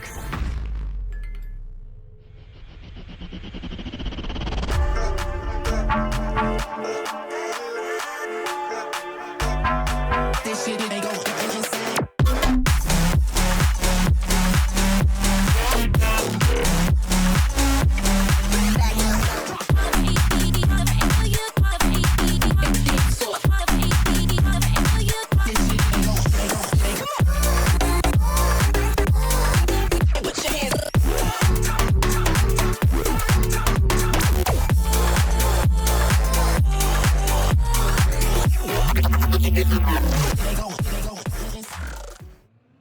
Ladies and gentlemen, the first map here on Skelear Rogue, it is Nemesis and Orcs GP battling it out. Orcs in a very precarious situation as they are on the cusp of relegation, and it is, well, for Nemesis, this is going to be potentially a quick and easy win if they can keep it together. Well, if there is a map that could absolutely shatter your confidence early on in a match, it is Skelear Rogue, and we saw Mime straight into a wall those balls went straight into the wall earlier on, and so he's completely out of the round for the moment. That was a fairly violent, sharp turn into a wall on that occasion. Tween, though, leads the way. He'll be looking at a draw in round 1 of this matchup. Paco is tight on Tween's heels, though, trying to chase down around these final corners, and of course, so much of this map will come down to whether or not you can hold the gear on that final piece of grass, if you can survive all the way around that final jump as well. Round this corner, everyone looking clean through it at the moment. Tween still leads from Paco, from Mime.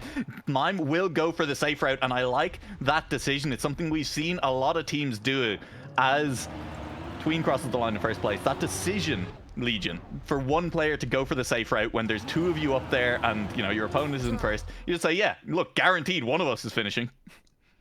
Yeah, and I mean, obviously you need a certain gap down to the player in fourth, so good call from Nemesis. Because we saw it in the last match where you can have a almost guaranteed win or draw just completely fall through because somebody messes up the finish. So this is a good start for both teams. Good strategy calls as well.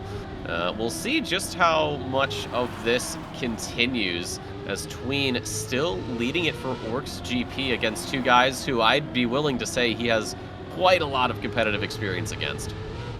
Yes, I think these 3 have been in plenty of matches together. Boz, no slouch himself, has definitely got the competitive experience, just a little bit more selective in the tournaments he actually chooses to play. I think Boz, known for trying the map pack first and then deciding whether he's going to play, which is, hey, reasonable decision making. This is a very close round though at the moment, as Tween once again leading the way, but it is significantly closer than last time, and this time around Paco making a push through the middle of the track, moves through. Mime now moves ahead of Tween as well, but that is wheel-to-wheel stuff, and Mime will drop slightly behind again. Coming around to the finish, Tween's hit a flag, and so it is up to Boz to try and snipe out at least one of these, prevent the ace. Both players in purple go for the riskier finish. Both of them make it. Paco has respawned though, and Mime will cross the line first. Tween in second. Paco going for the risky fin again. Boz is behind Paco, and it will be a round win for Nemesis as everything shakes out.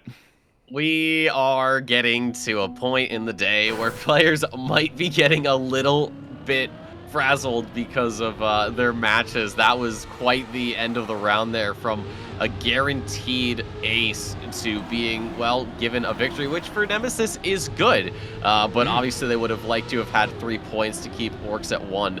But that's just not the case. However, for the round, it has been a very good start though for the purple side. Yeah, I mean, look, Tween has kind of been up there on that pace with both drivers in purple in the previous rounds. This time around, Boz sitting just behind the Tween without a very clean start is not a non-factor in this round just yet, but he's not putting the pressure on Mime and Paco in the same way that Boz has to this time around. And that's good plastic entry from Boz. It was great speed through there, gets right up onto the back wheels, carrying a lot of speed into this drift. Not managing to carry quite as much, but there's the touch from Paco hitting the checkpoint, and I think that was going to be a full double respawn. Paco completely out of this right now, and it's up to Mime to hold on for the win as Boz squeezes past. Yeah, but Boz could get the victory here. It's going to come down to this 180. He's clipped the ramp many times, and Mime gets a different line, though, into the backwards booster. Boz does PB in this round. Tween had to respawn, which means Paco and Tween both have to go for the save. What in the world? A draw. So Orcs could have won. They didn't, and now it's a draw. This has been an unpredictable start, to be completely honest.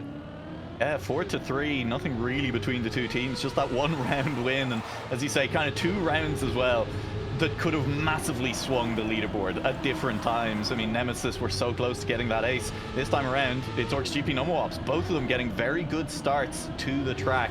And we've seen as we head through to the middle sections, once we enter the plastic especially, there's speed to be gained and lost. You carry so much speed on this track through for so long. If you manage to get that speed up, you start to look very good very quickly. Tween and Boz still in first and second. Paco chasing close behind, and Mime just a couple of tenths down. Yeah, but Mime has been proven to be a player who you can't really count out no matter how far behind he is, and we're seeing that as he is getting some pretty good inside lines. Does carry a little bit more speed, but it kind of carries him off the line a little bit. But it is basically a perfect run so far for everybody, as Mime is right back into this.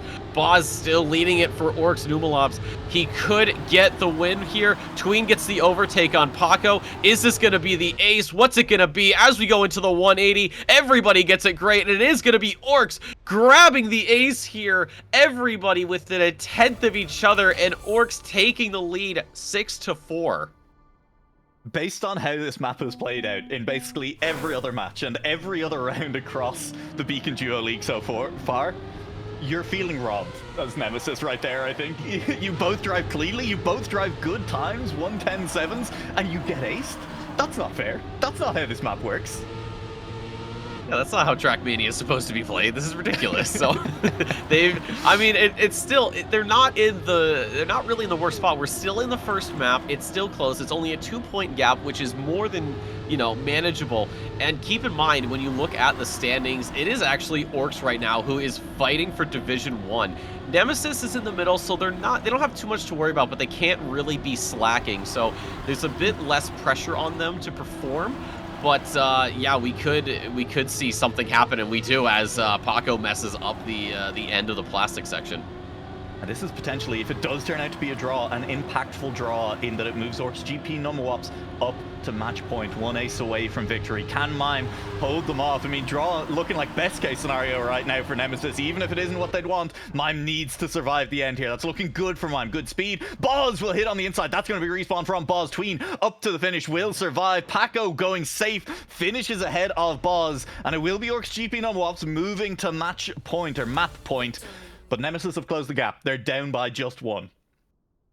That was a very awkward ending there for Boz. It looked like, I thought he got the landing just right, but I guess he didn't and just, slid out, hit a wall, and had to respawn as Paco in the meantime went for the safe finish. I guess the call coming out to have Paco go for that safe finish to guarantee a draw, or something could happen, and we did see that happen, as it is going to be the round victory for Nemesis. And right now, Mime making a lot of errors, so maybe we see the same call come out.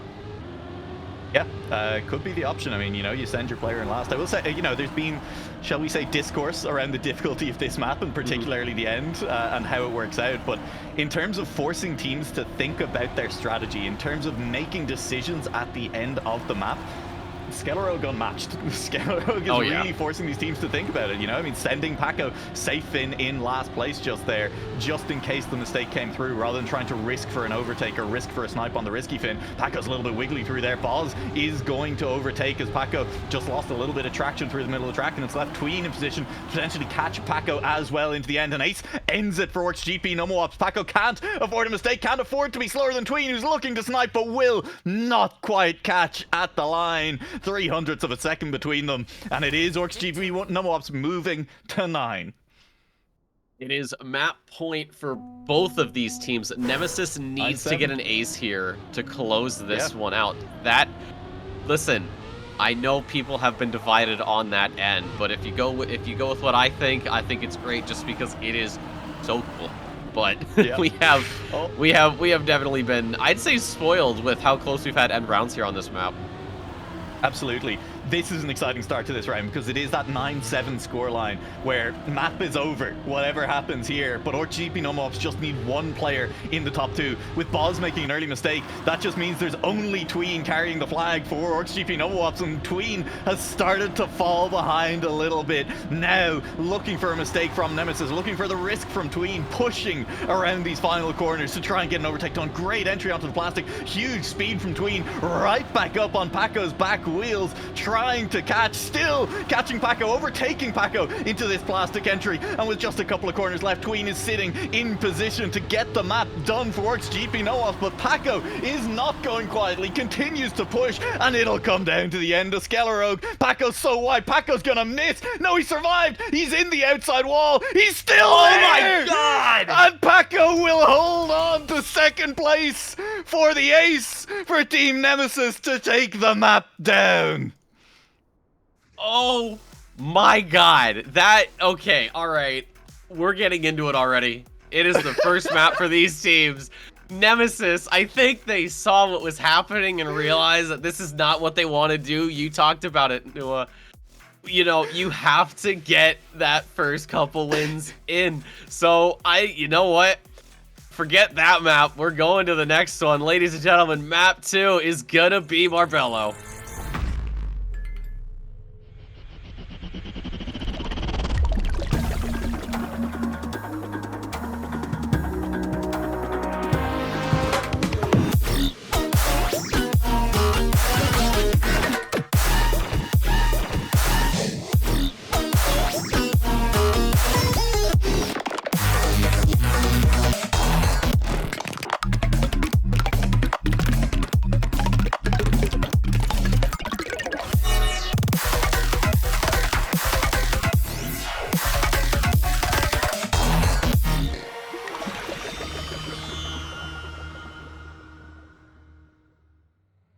Can't promise anything like the end of Skelear Rogue here on Marabello, but if our hardest map in the pack was anything to go by, we should be in for some more very, very close rounds between these two teams.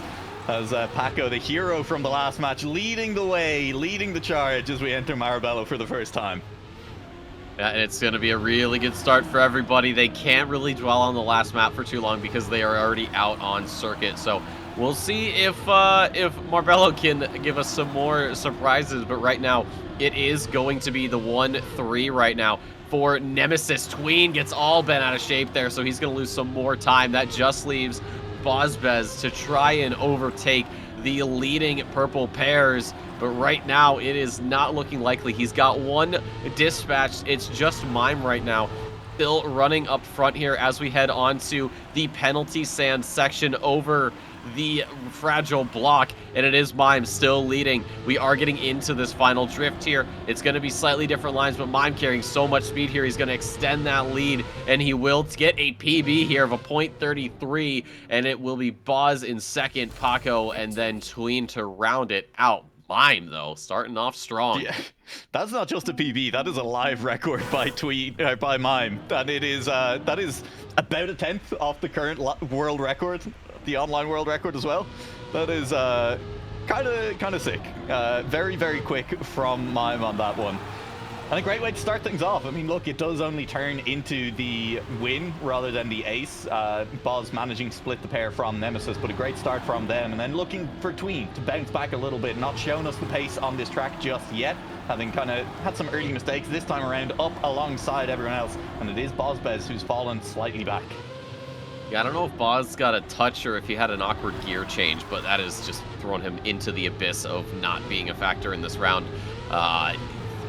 Paco and Mime, though, keeping up that consistency. It is Tween right now who does have to play catch-up, and he is doing just that as the gap to Paco is starting to diminish by quite a significant margin right on top of him now as we go into the slide. But Paco comes out ahead. Mime might go for a different line. He's going to go for a more shallow line, carries more speed, gets the overtake on Tween. Paco's in front of him, and it will be the ace for Nemesis, going up 5-1 here in the second round.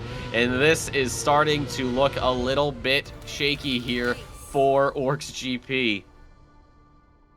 I mean, I agree with you. It's scary. It's a little bit nervy for Orcs GP Numbwops, but I honestly don't think it's through any fault of their own. Sure, there's been a mistake from each player in the first two rounds, but the times that are coming out of Team Nemesis, I mean, that was a 107.4 and a 107.5 in the last round. Again, kind of a tenth and a half of the current live record that Mime has driven in this match. The pace from Nemesis on this map right now is terrifying, like, from both of them. And it's not just one of them doing it, it is both of them driving incredibly quickly. And Orcs GP Numbwops, they're close to matching it, they just haven't quite been able to.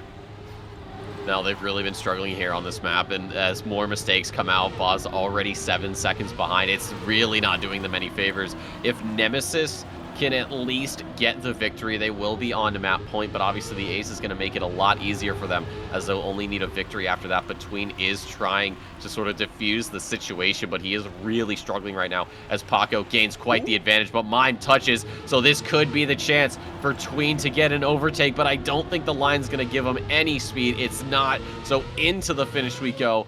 Paco in first, Tween and Mime will follow suit, and it is Boz again having to come up last. And 7-2 already. 3 rounds in. The duo format really do be like that sometimes. It do be like that. Bro, we literally just started. How are they on match point already? Versus, you know, the matches you have, the maps you'll have, where it's like 3 draws in a row and both teams are sitting at 3 points. Here we are. Instead, it's already map point for Team Nemesis, and Boz is not helping the war effort on this occasion. He has gone straight into a wall off that early jump, and it is Paco and Mime first and second. Tween is up there, but Tween has been struggling to match the pace a little bit in the back half of the map. Was saved in the last round by the crash from Mime.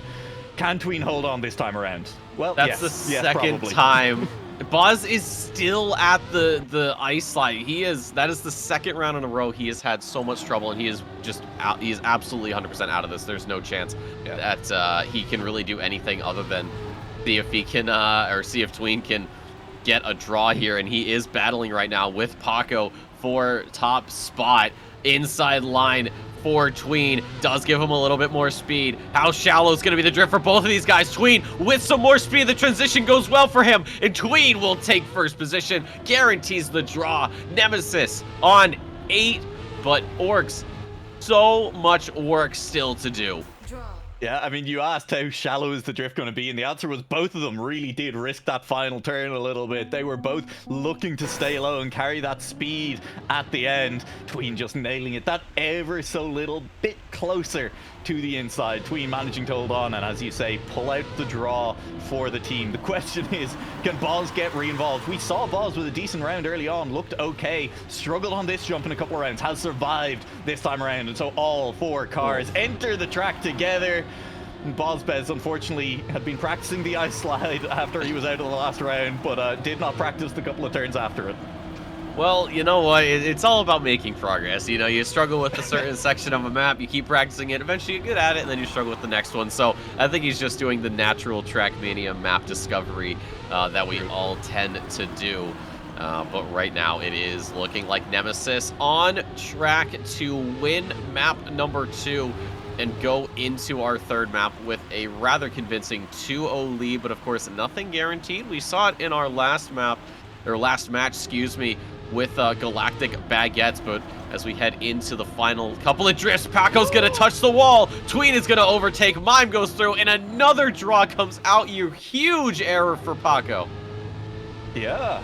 I mean, hey, unexpected a little bit. It may not change the outcome of this map. It is still 9-4. It is still required that Orcs GP Numwops get 2 aces in a row. But they're not dead yet. It's not over just yet, technically. Boz, he's discovered a whole turn extra into the map right now. He knows what he's doing when we get a little bit deeper in. Can he hold that all the way to a potential ace for the team? Well, it's going to have to require him to not make any more mistakes. It's Tween who's really been the consistent member of Orcs right now. So Boz having to play catch-up in that regard. And right now, it has been a beautiful start for everybody. Less than a 10th separates first from fourth. But it is Boz who is running up the back of the pack right now and starting to lose a little bit more time as we head into this wet plastic bug slide section. And Paco with an error. So now it is all on Mime to stay right where he is. If he makes any mistake, if he goes to third, this will be the ace for Orcs GP, but he is not going to let it go that easily. He knows what's at stake. He knows where Boz is. Boz knows where he is. Tween makes a touch. Mime with the overtake. Mime's into first. It's Boz and Tween. They have to hope that the Polish driver can make any sort of error, but it's not going to happen. The draw this time will close out the match for Team Nemesis 10-5 here on Marabello, and we go into map 3 with a 2-0 lead for Nemesis. We were definitely starting to hit the territory of, well, what if though? Maybe, what if? And honestly, given how map 1 ended as well, could have been 2 what if scenarios, but what ifs do not help you when you're playing competitive Trackmania, and the result on the scoreboard is 2-0 to Team Nemesis, staying calm under pressure, closing things out when they needed to, and they already sit ready and waiting to take away the extra point for winning the match. We're going to head to the next map. We're going to get ready for this when we are heading on into orbit.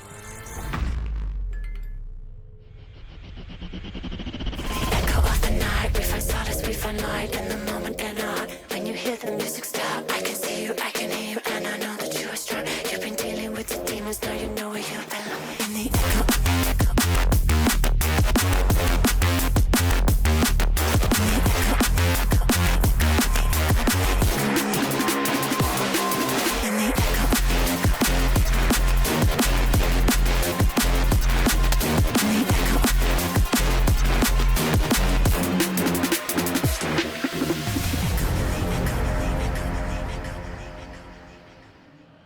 Map 3, match point already for Team Nemesis. Both teams looking to bounce back to losses to Team Big earlier in the day. Right now, Legion, it's looking like Team Nemesis are doing a little bit of a better job of that. That they are, but keep in mind, anything can happen in the Beacon Duo League. We saw it with Shift and Galactic Baguettes. I know that, obviously, it's not as close as it was with those other two teams who were both fighting for that top spot in Division number 1, but right now, this is probably more of a fight for the middle of the field, and if you're Orcs GP, this is you trying to avoid relegation. So for Nemesis, it's maybe a bit more stat padding.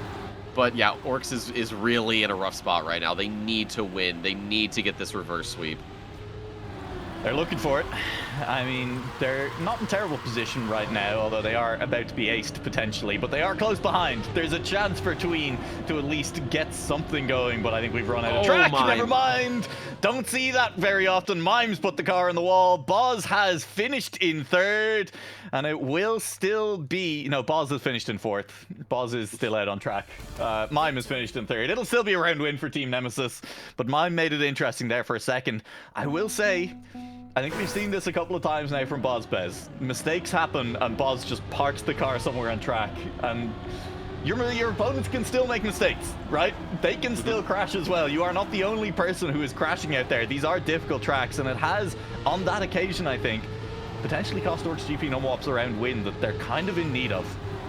Yeah, I really think the pressure of this match is getting to Boz. Like you said, he's making these rather silly mistakes and just parking the car. So I think he's going to have to find a way to dig himself out of the tilt hole right now, because it is not doing him any favors.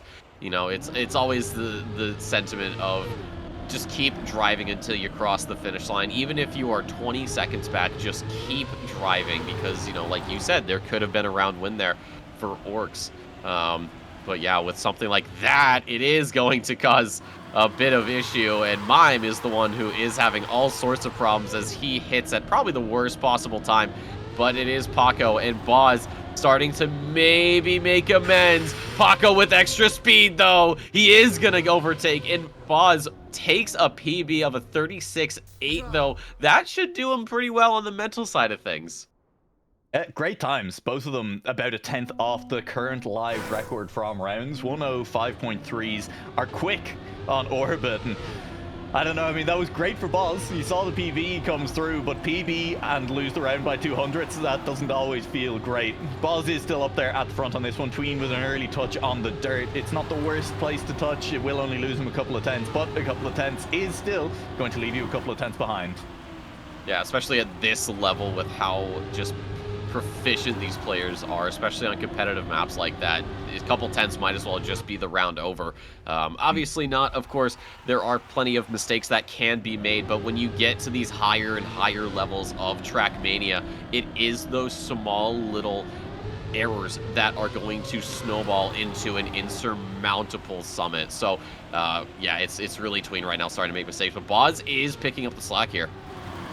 Yeah, Boz picking up the slack, holding first by a couple of tenths as well, and has extended that lead just purely through driving out on track. No real errors coming through from Paco or Mime, and Boz just needs to not crash the end here. He'll be okay. Crosses the line again, 105.3. Boz is locked in on that pace. I think that's maybe less than 100th off of his pace in the previous round as well.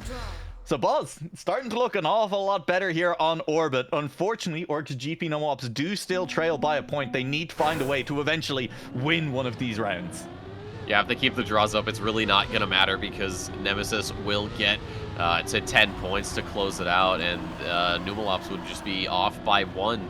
So yeah, they do have to find a round victory to, at the very least, get it tied up at 5. But of course, they want to go for far more than that. If they can start getting aces, that'll do them a massive bit of favoring, because that will be no points given over to Nemesis, which makes it harder for them. And right now, that could be the case, as Paco is roughly about 3 tenths behind second place. Yeah, it's Boz and Tween, wheel to wheel, hand in hand, rounding these corners. There goes Paco. That's Boz and Tween, both clip. They were wheel to wheel. They were hand in hand, all right. And they both make the same mistake at the same time, in the same place, on the same day, and localized, would you believe it, right here in this very kitchen. As Mime now leads the way from both Boz and Tween, and I think he's gone. I think this round is done. We've seen the mistake from Mime here on this part of the track before. Won't come through this time around. Looking back, Paco was getting relatively close to Tween, but still just a little bit too far away. That's a draw again. And that's potentially a very impactful ace thrown away, you'd have to say, for Orcs GP Numwops. Yeah, they were reaching for the stars there, but they got caught gazing at the Aurora Borealis. So, you know, it's kind of fallen away from them, like you said. So we'll see if they can get their heads back into the space station here on orbit. It is still that 1-point game. We've had plenty of draws here for this map. Surprisingly, Orcs is really... they're sort of struggling in their own unique way at the same time as Nemesis, so we haven't really had a clean round victory since that first one where Nemesis did take a 2-1. So do we see more draws, Nua? What do you think? I'm thinking this might be the round to end it.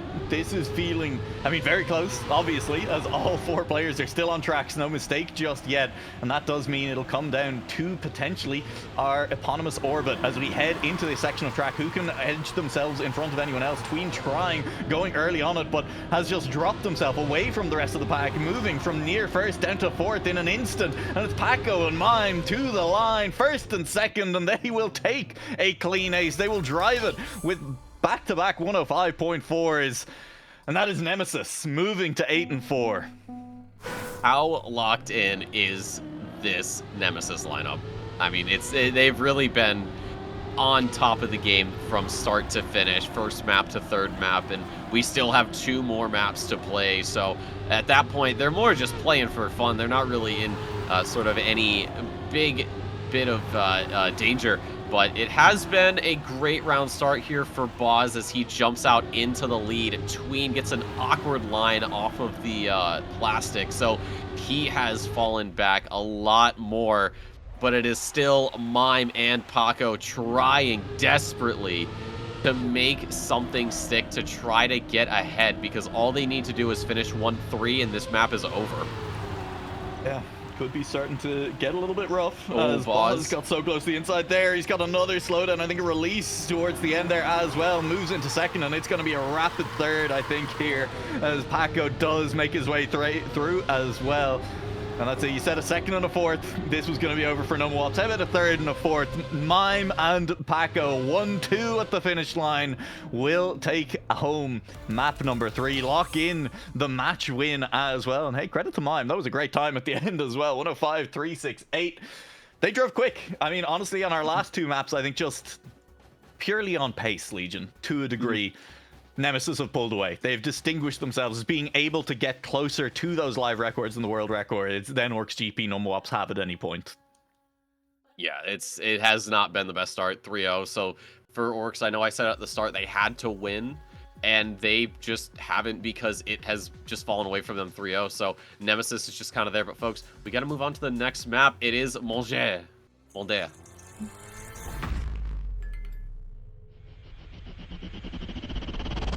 Watch, we slip, we phone, do this, who cares, move it, you know how we do this. You know how we do this. Hands up, shooting, you lights, shooting.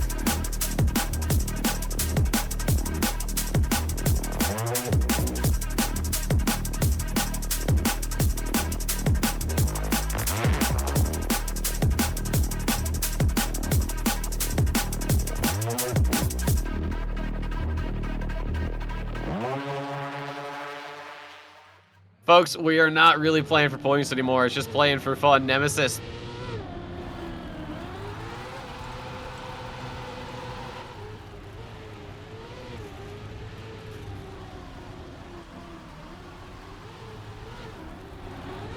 The end. Orcs trying to pick up any sort of consolidation that they can, really. I mean, you say it, you know, this is definitely the overall point for match win is gone at this point, but these are both teams who I think are going to find themselves desperate for any point they can have come the end of the season. Whether that is Orcs GP Numwops looking to avoid the relegation bracket, or Team Nemesis fighting for top 2 and looking to try and get that upper bracket start that our top 2 teams will get come the playoff bracket as well. I mean, they're starting to look, for sure, Nemesis, like they do want to be in that top 2, but it could come down to, you know, a couple of extra maps here or there, you know, not throwing them away in a quote-unquote one match just because, yeah, we've won, whatever, right? The difference between 6 points and 4 points is, you know, half. Yep, it is, and we are going to see a PB immediately from Paco that is about That's 2 tenths. Sick time. Yeah, that is a 141.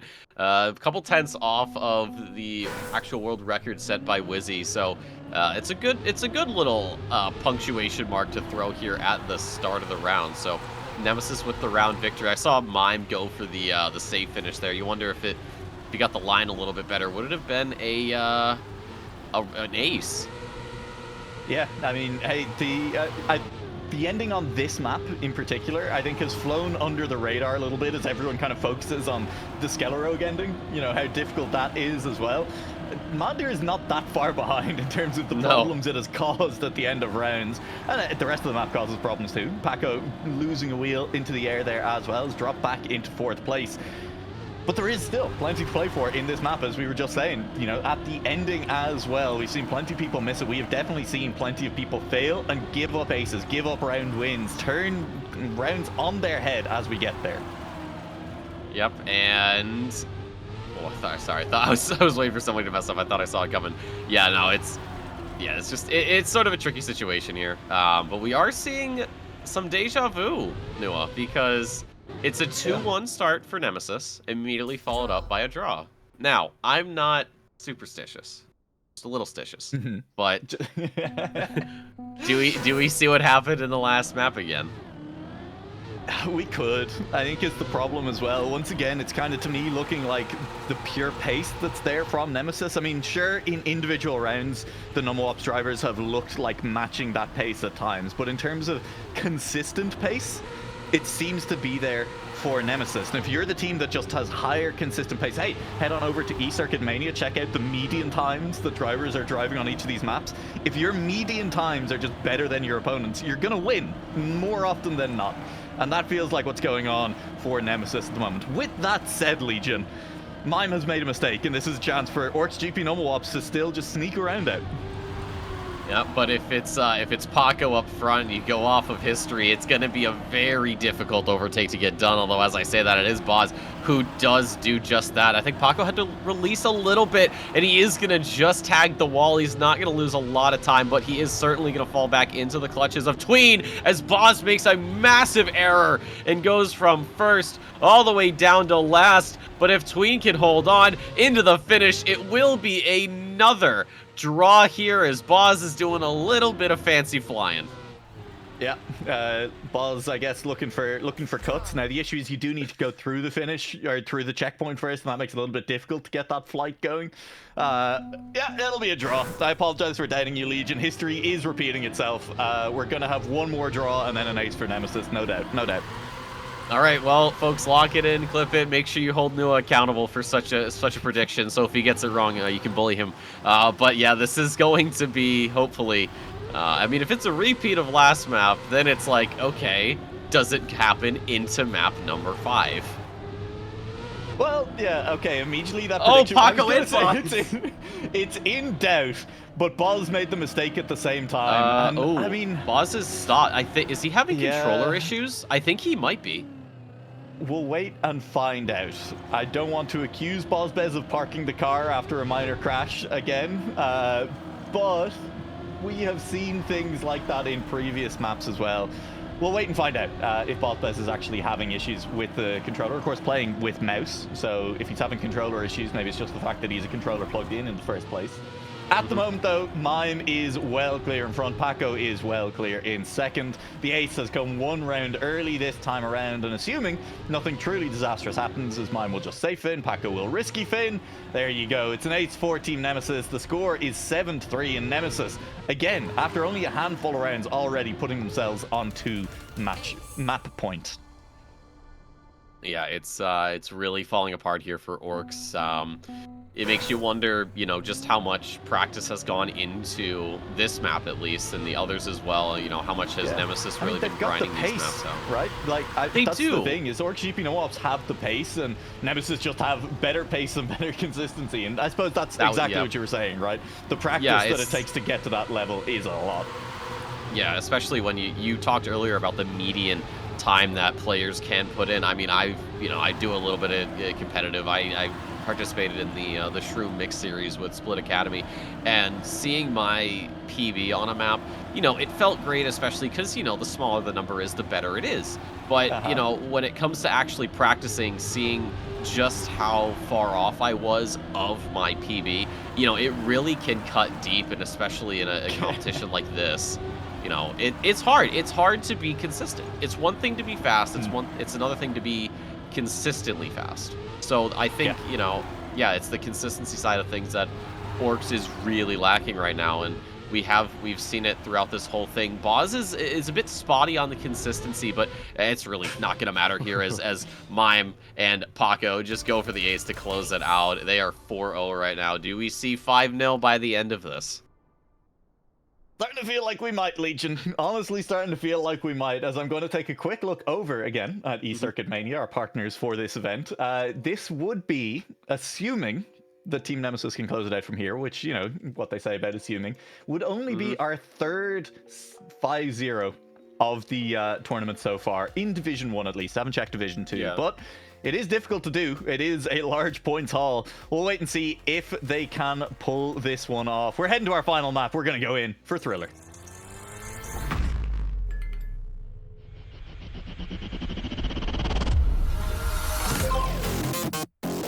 Don't pause, press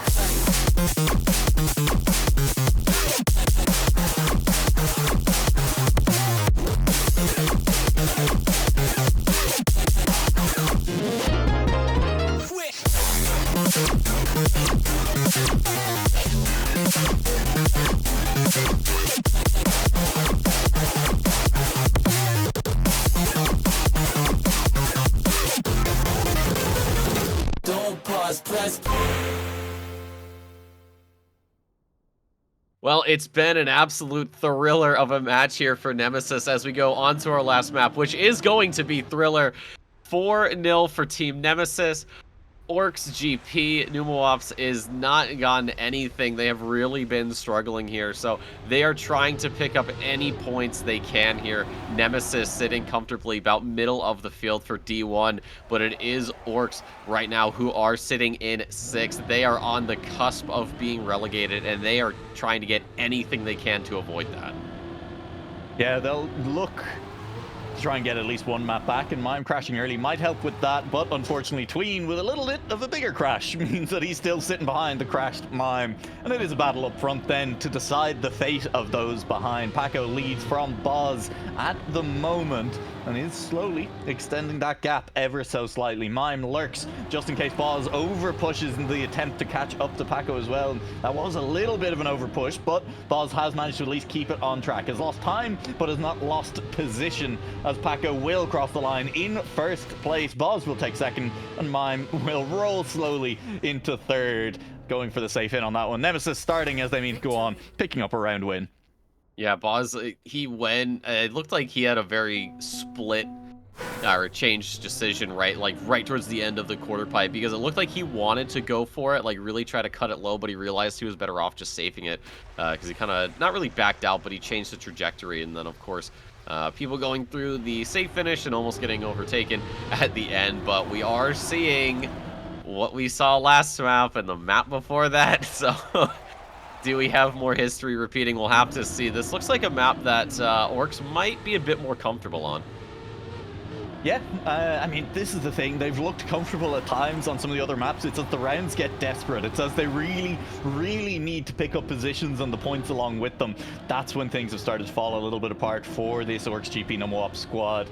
This is a great round from them, though. Early on Thriller, all 4 players wheel to wheel together. The problem is it is still 2 cars in purple at the front of that group 4, although Boz, lovely line across the wood, has catapulted himself all the way up into first place. First place into the the quarter pipe, just a nose in front of Mime. Mime has gotten back in front, and Boz has an unfortunate little bit of a speech bubble moment on that final edge that was clippable. Boz has clipped, and it'll be an ace for Team Nemesis, 5-1. Boz had an incredible quarter pipe jump. That was the thing. He had the confidence. He realized he was close enough that if he cut that second to last jump low enough, he could have had a shot at first, but he was just a little bit too on the inside, a little bit too low and clipped, and threw away the chance for some points here. So Nemesis grabbing that ace, and you saw what it did to Boz. He just let that car roll to a stop. He was absolutely beside himself there, and you know, he's really got to find a way to keep that mental game in check, especially as we get towards relegation and playoffs. Yeah, and I'd just like to quickly say as well, thank you, Grenadi, for the raid at this time. Grenadi viewers, you've been having a great time today as Big remember how to play Beacon Duo League maps and have catapulted themselves a long way up the leaderboard. Here are two of their former victims. They're still kind of victimizing themselves at times. In particular, Orcs GP Numowops are having a bit of a struggle out there, and they are looking to drop 8-1 already, only 3 rounds in. We talked about how 7-2 was brutal. Hang on, it's not going to be 8-1. It is going to be 8-1. Mime still makes it. Legion, we talked about it. 7-2, brutal. You're only 3 rounds in, and your opponents are already on match point. 8-1 is literally just a worse version of that. It really is. I mean, it's just Nemesis that has to get a round victory here, and I really hate to say it, but Boz right now is sort of causing a bit of issues, especially for himself, because he's making these mistakes, and I think he's maybe being a little hard on himself. And I know he's in a bit of a high stress situation right now because the threat of relegation is there, but you know, he's got to, you know, at least go back out there and keep giving it his best. And that's exactly what he's doing here, as I just say that he hits a wall, so he's out of this round. So he does rejoin. He's having a lot of issues now. So yeah, it's really up to Tween right now to try and get into first, to get a draw, to at least give us one more round. I don't really know how possible that is at the moment. Mime is somebody who Tween has had the pleasure of playing with and against, and he is going to clip on the ramp in the drop down. He's not going to get that drift or the neo slide, and that might be it, folks.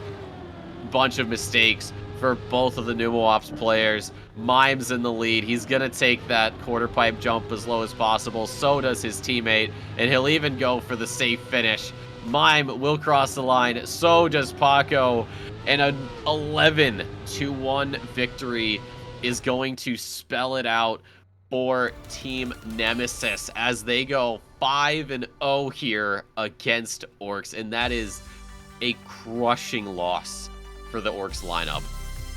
Yeah, that is, as we say, only the third 6-point win that we have had so far. Obviously getting 5 map wins and then the point for the overall match win as well. Literally only our third sweep so far of Division 1 in the tournament. And I'll tell you, they're not all that much more common down in Division 2 of the Beacon Duo League either. That is a statement victory from Team Nemesis, who, it has to be said, I think a little bit in question maybe by us after they lost to Big earlier today. Like, oh, are they a top 2 team after all? Yeah, I'm still pretty comfortable saying this looks like a top 2 team at the moment. Legion, that's it. You're done. Get out of here, except don't actually, because we are bringing you back with us. We're going to head on over to the analyst desk, which in this instance does just mean, hello, Neil. Welcome back. How do you feel after watching a 5-0 win? Thanks for having me back again. Yeah, it was good. I was surprised to see the match result, considering they both lost to Big. It seemed like they were both a little iffy on their first match. It looks like Nemesis had a nice warm-up after losing to Big. And I think the way they performed here, they would have beat Big pretty considerably, pretty well. Maybe not 5-0, maybe 4-1 or something. But yeah, it was a good turnaround. I feel like the whole match was... They were close rounds. Everybody had good pace, but there was always one person crashing every round. And it seemed to be more on the side of Numowops, sorry. Yeah. Yeah, but it was unlucky for them, but they all had good pace. It was a good match, but unfortunate result. Yeah, absolutely. I mean, Legion, I'm going back to map 1, right? Literally map 1, that final round on Skelear Rogue, 9-7, and Paco just holds on to beat Tween at the very end. I mean, how much do we feel that shaped the entire rest of the match from that point on? To be completely honest, I think that was the catalyst right there, because it was such a close first map, and then if you look at the trend from 2 all the way to 5, Orcs completely fell apart. I think that first map, if they had gotten it, we probably would have had a bit of a closer just matchup. I know you had talked about with like Rocket League, if you're the underdog team, get out, to a 2-0 if you're in a best of 5 before your opponent has a chance to react. And I think that was sort of Orcs 2-0 moment. And to lose it by just a margin like that is really crushing. It really does suck. So yeah, I'm gonna say that the first map was the sort of the beginning of the end, really, if you want to look at it like that. Well, it was the beginning of the beginning for one of the teams. Team Nemesis took that and did absolutely run with it from there on out. And we are going to have a chance to talk with Mime about how that match has went. Mime, thank you for joining us for an interview very quickly. I don't know if stream picked up the join sound on that one. I really hope they did. They did. Okay, they did. Excellent. Mime, hello. Congratulations. 5-0. That is only the third 5-0 to happen in Division 1. Yeah, I'm really happy with that. Very, very good match compared to the first one we had. So yeah. And just before I let either of the other two ask any questions, I do want to ask you. We were kind of talking about it just there. Map 1, 9-7 on Skelear Rogue, and you managed to hold on. Paco holding on for the ace, just beating out Tween. How much confidence did that give you? Do you think the match would have gone differently if you had ended up losing that map? It was a positive positive surprise, that's for sure. I don't think it changed that much, but it definitely gave us a bit of the confidence boost going for the next maps. Also considering how we did in the first match as well, which was the exact same scenario, by the way. We also really we were 9-7 on Skelear Rogue previous match, and we also aced to win the map. So it literally happened twice. I don't know how, but yeah, I'll take it. Yeah, you've got a signature move now. Team Nemesis, look for them on Skelear Rogue to ace at 9-7. Yep. Mime, I wanted to ask to sort of bounce off sort of the confidence that Nua just touched on. You guys right now are sitting in the middle of Division 1. How confident are you guys that you can sort of go up the ladder? Do you think that a top 3 is possible, or are you maybe more concerned about making sure you don't fall down? We're aiming for top 2, definitely. Okay. I think we can do it. Yeah, like if we play as good as on the second match, for example, or previous week even, we played, I think I didn't play that good today, especially first match, but if I can like step up and play consistently, it's definitely very doable to just get top 2 even.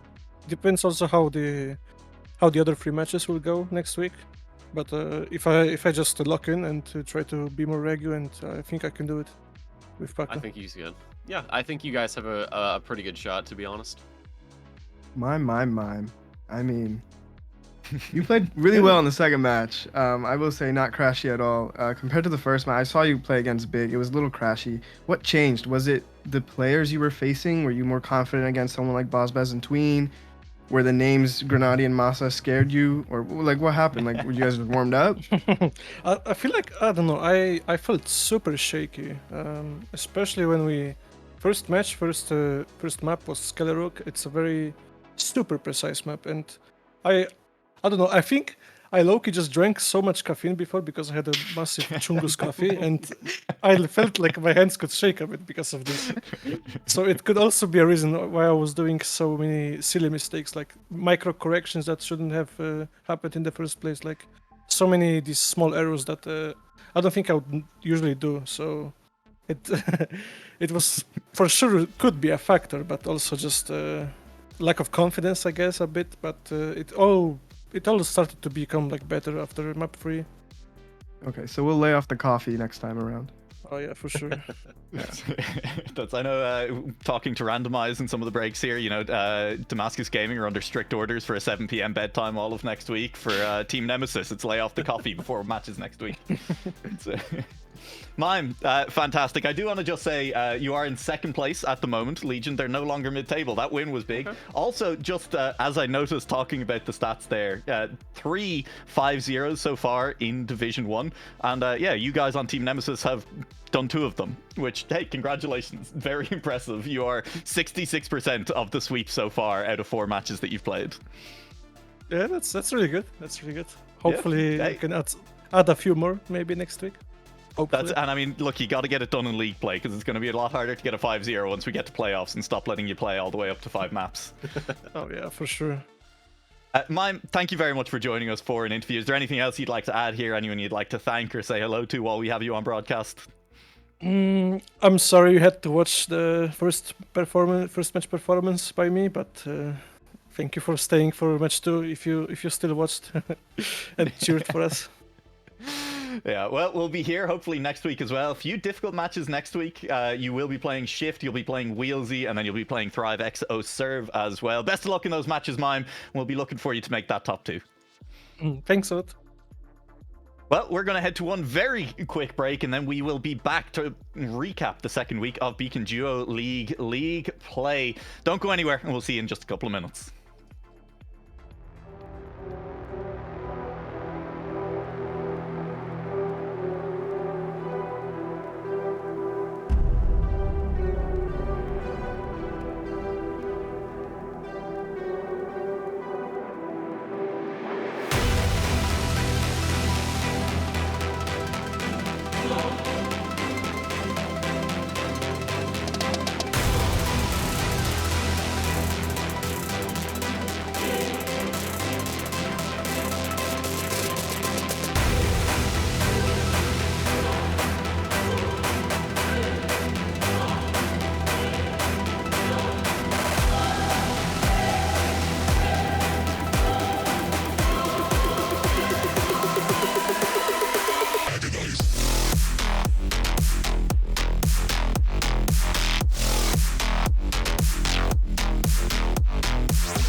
Welcome back to our after show for the Beacon Duo League. After what has been, frankly, one of the messier days in Beacon history in terms of the results that have come in, we do now, with 1 week of league play left to go, have a little bit more kind of clarity on which teams are where, who's fighting for what positions, and what we're expecting from teams going into week 3. What matches do they have to win? What matches are they okay with kind of maybe like this is the one that you're not focusing on? And with that in mind, let's take a quick look at Division 2 to kick things off.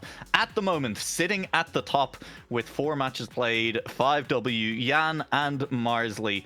In second place, Les Galettes Breton. And everyone just ignore where the line is on this one. The top 4 of these teams after league play will be going to the promotion relegation tournament.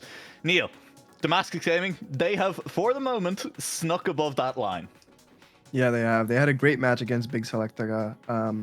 Wasn't on the main cast, but I was watching it on the side, and they played really well, very consistent, and they're in the top 4. That's what we wanted, and I hope they better be in Div 1 next season. But there's a lot of, they'd have to win the promo relegation tournament as well to get that far. Babs, I'm looking at the teams just behind Damascus Gaming, because as excited as Neil is that they've made the top 4, and great, that's cool, both teams directly behind them have 1 less match played than them. And that's a turn on Puff Bros. That match, I believe, happening at some point this evening?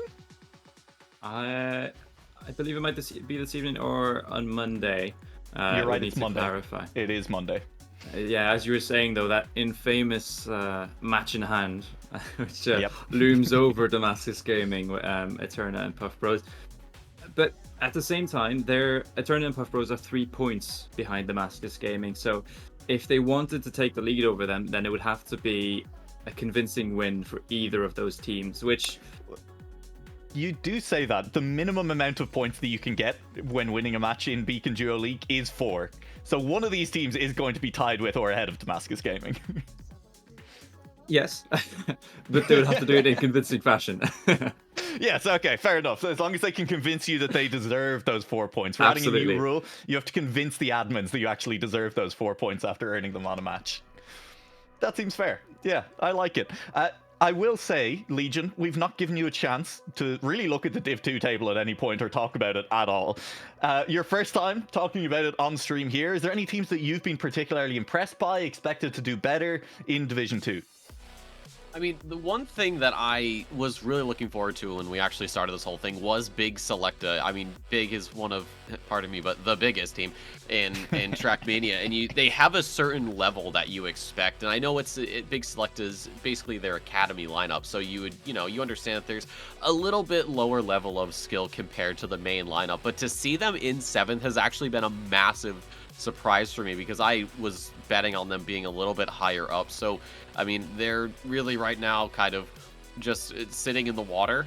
So, maybe there's some meetings happening, some discussions between the players to try and figure out what the move is in the future, whether it is BDL or in other competitions. But yeah, they really have not impressed me in the way I thought they would.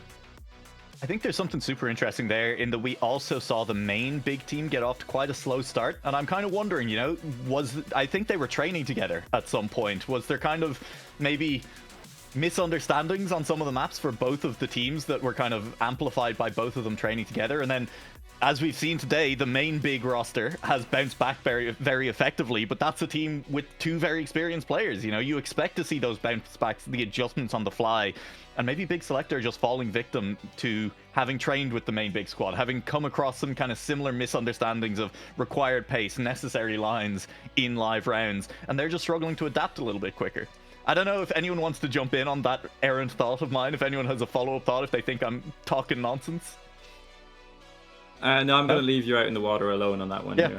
No, that seems fair. That's pure speculation on my behalf. And, that's part of why we're here. It's fun to speculate. With that said, I am done speculating about Division 2, because Division 2, look, honestly, results today played out maybe not entirely as expected, but a lot more sanely than some of the results that we had in Division 1. In Division 1, coming out of Week 1, we thought we were getting a handle on some of the teams that were really good. We were like, yeah, I have a rough idea where things are going with this division.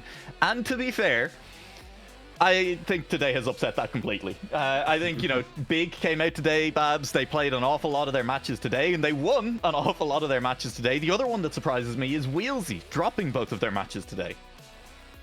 Yeah, I mean, Whezy, I was listening to Mother and Wheezy's debrief. They felt like they were a bit shaky today. They just weren't on it as much as they have been, for example, last week, and struggled to get into the matches, but they did face off against a Galactic Baguettes team who were, on a roll today, to be honest. Yeah. I mean, Galactic Baguettes playing 3 matches today, playing that match against Big as well. They pick up the 5 points from that one, 4-1 match score overall. They won over Whezy as well, 3-2 in that match. And then they did, unfortunately, drop their match to Shift as well, who, fair enough, are looking like arguably the best team in Division 1 at the moment.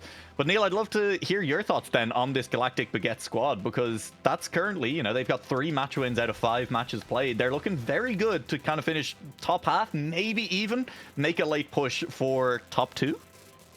Yeah, they honestly could. I mean, their match against Shift was a bit of an unfortunate just mishap, and honestly, it's fine. Shift is right now the best team, as you said, and that's fine. But we also have to see that even though they performed well, the 2 teams under them, like Whezy, they haven't played an extra match. So Richie and Melio, they do have those extra 5 points buffer right now, but they're only 4 points ahead of Whezy. So, I mean, they don't have that top 3, top 4, fully secured, I would say. But it's there. I think they did really well. They did beat Whezy, which is great, but it's not over yet. And then just to return to the topic of the day, given how many matches they've played today, Legion, big. One match left to play. They are currently sitting pretty much bang in the middle of the table.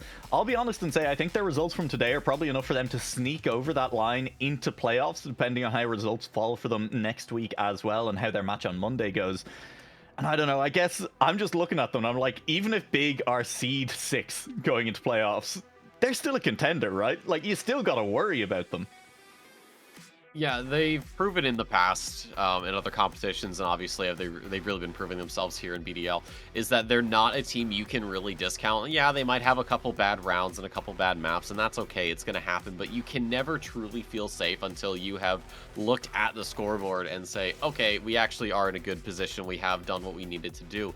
I don't think they're really going to move, to be completely honest. I think looking forward at their next match, which I believe is Blah, just numbers wise, I think they'll be fine there. They may overtake Galactic Baguettes depending on how well they actually perform, so they would go from 4th to 3rd, but I don't really see them making any big moves.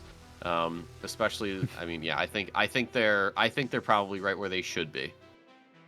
Yeah, that seems fair. I mean, they do have that match against Blah, who, Neil, Blah is a team that is interesting to me. Look, we're coming towards the end. I'm starting to wrap up, and then Legion said the name Blah, and I'm like, oh yeah, Blah, because that's the 4-0-4-2. Like, a team that very much seems to be spiking and losing. There's not even necessarily great rhyme or reason to the teams that they've beaten or the teams that they've lost to.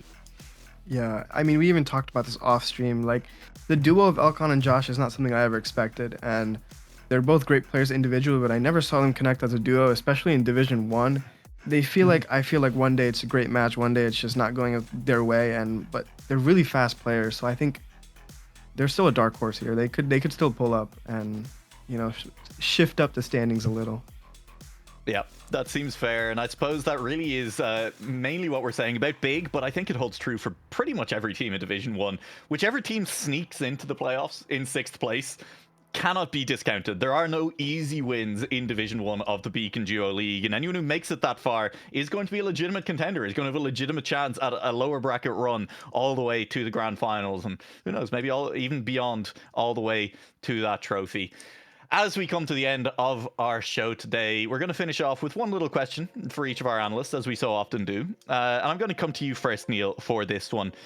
With the standings as they are now, with, 2 weeks of playtime under our belts, which 2 teams do you think will be playing in the upper bracket finals of the Beacon Duo League playoffs? Who's going to be seed 1 and seed 2? I will say, by just statistics, I will say that Nemesis and Shift take it.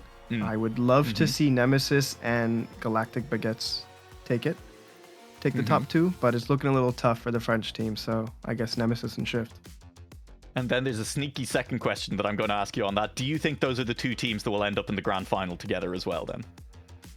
Ooh, tough. I mean, that's a little tough because the finals pressure gets to you. It does. And I don't think Loso and New Prime have had that much experience at those upper levels yet. But I'm going to say, yeah, I think we'll see both of them again. Okay, so you're saying that New Prime being upset at you in Twitch chat was premature, and in fact you do back them. Sorry, all right, New Prime. excellent. Yeah, we love to see that. Babs, same question then. So which 2 teams do you think are going to be top 2 after league play? Do you think those 2 teams will be facing off come grand finals? I think Shift and Nemesis. It makes sense looking at the results so far that they would be in the upper bracket. The only team who has not played any additional matches who remain above those who have. So in my opinion, they do look the strongest and they have looked the strongest. However, they have looked vulnerable, both of them. I know Shift has not lost a match yet, but they came very close to doing so against Galactic Baguettes. Nemesis, they had that weak point against Big. I think one of them might fall at the final hurdle, and it's difficult to say who, but I could see Galactic Baguettes sneaking into that final. Okay, interesting. Yeah, so same top 2 as Neil, but potentially not those 2 in the grand finals. Legion, how are you feeling about this question? I have to go with these guys.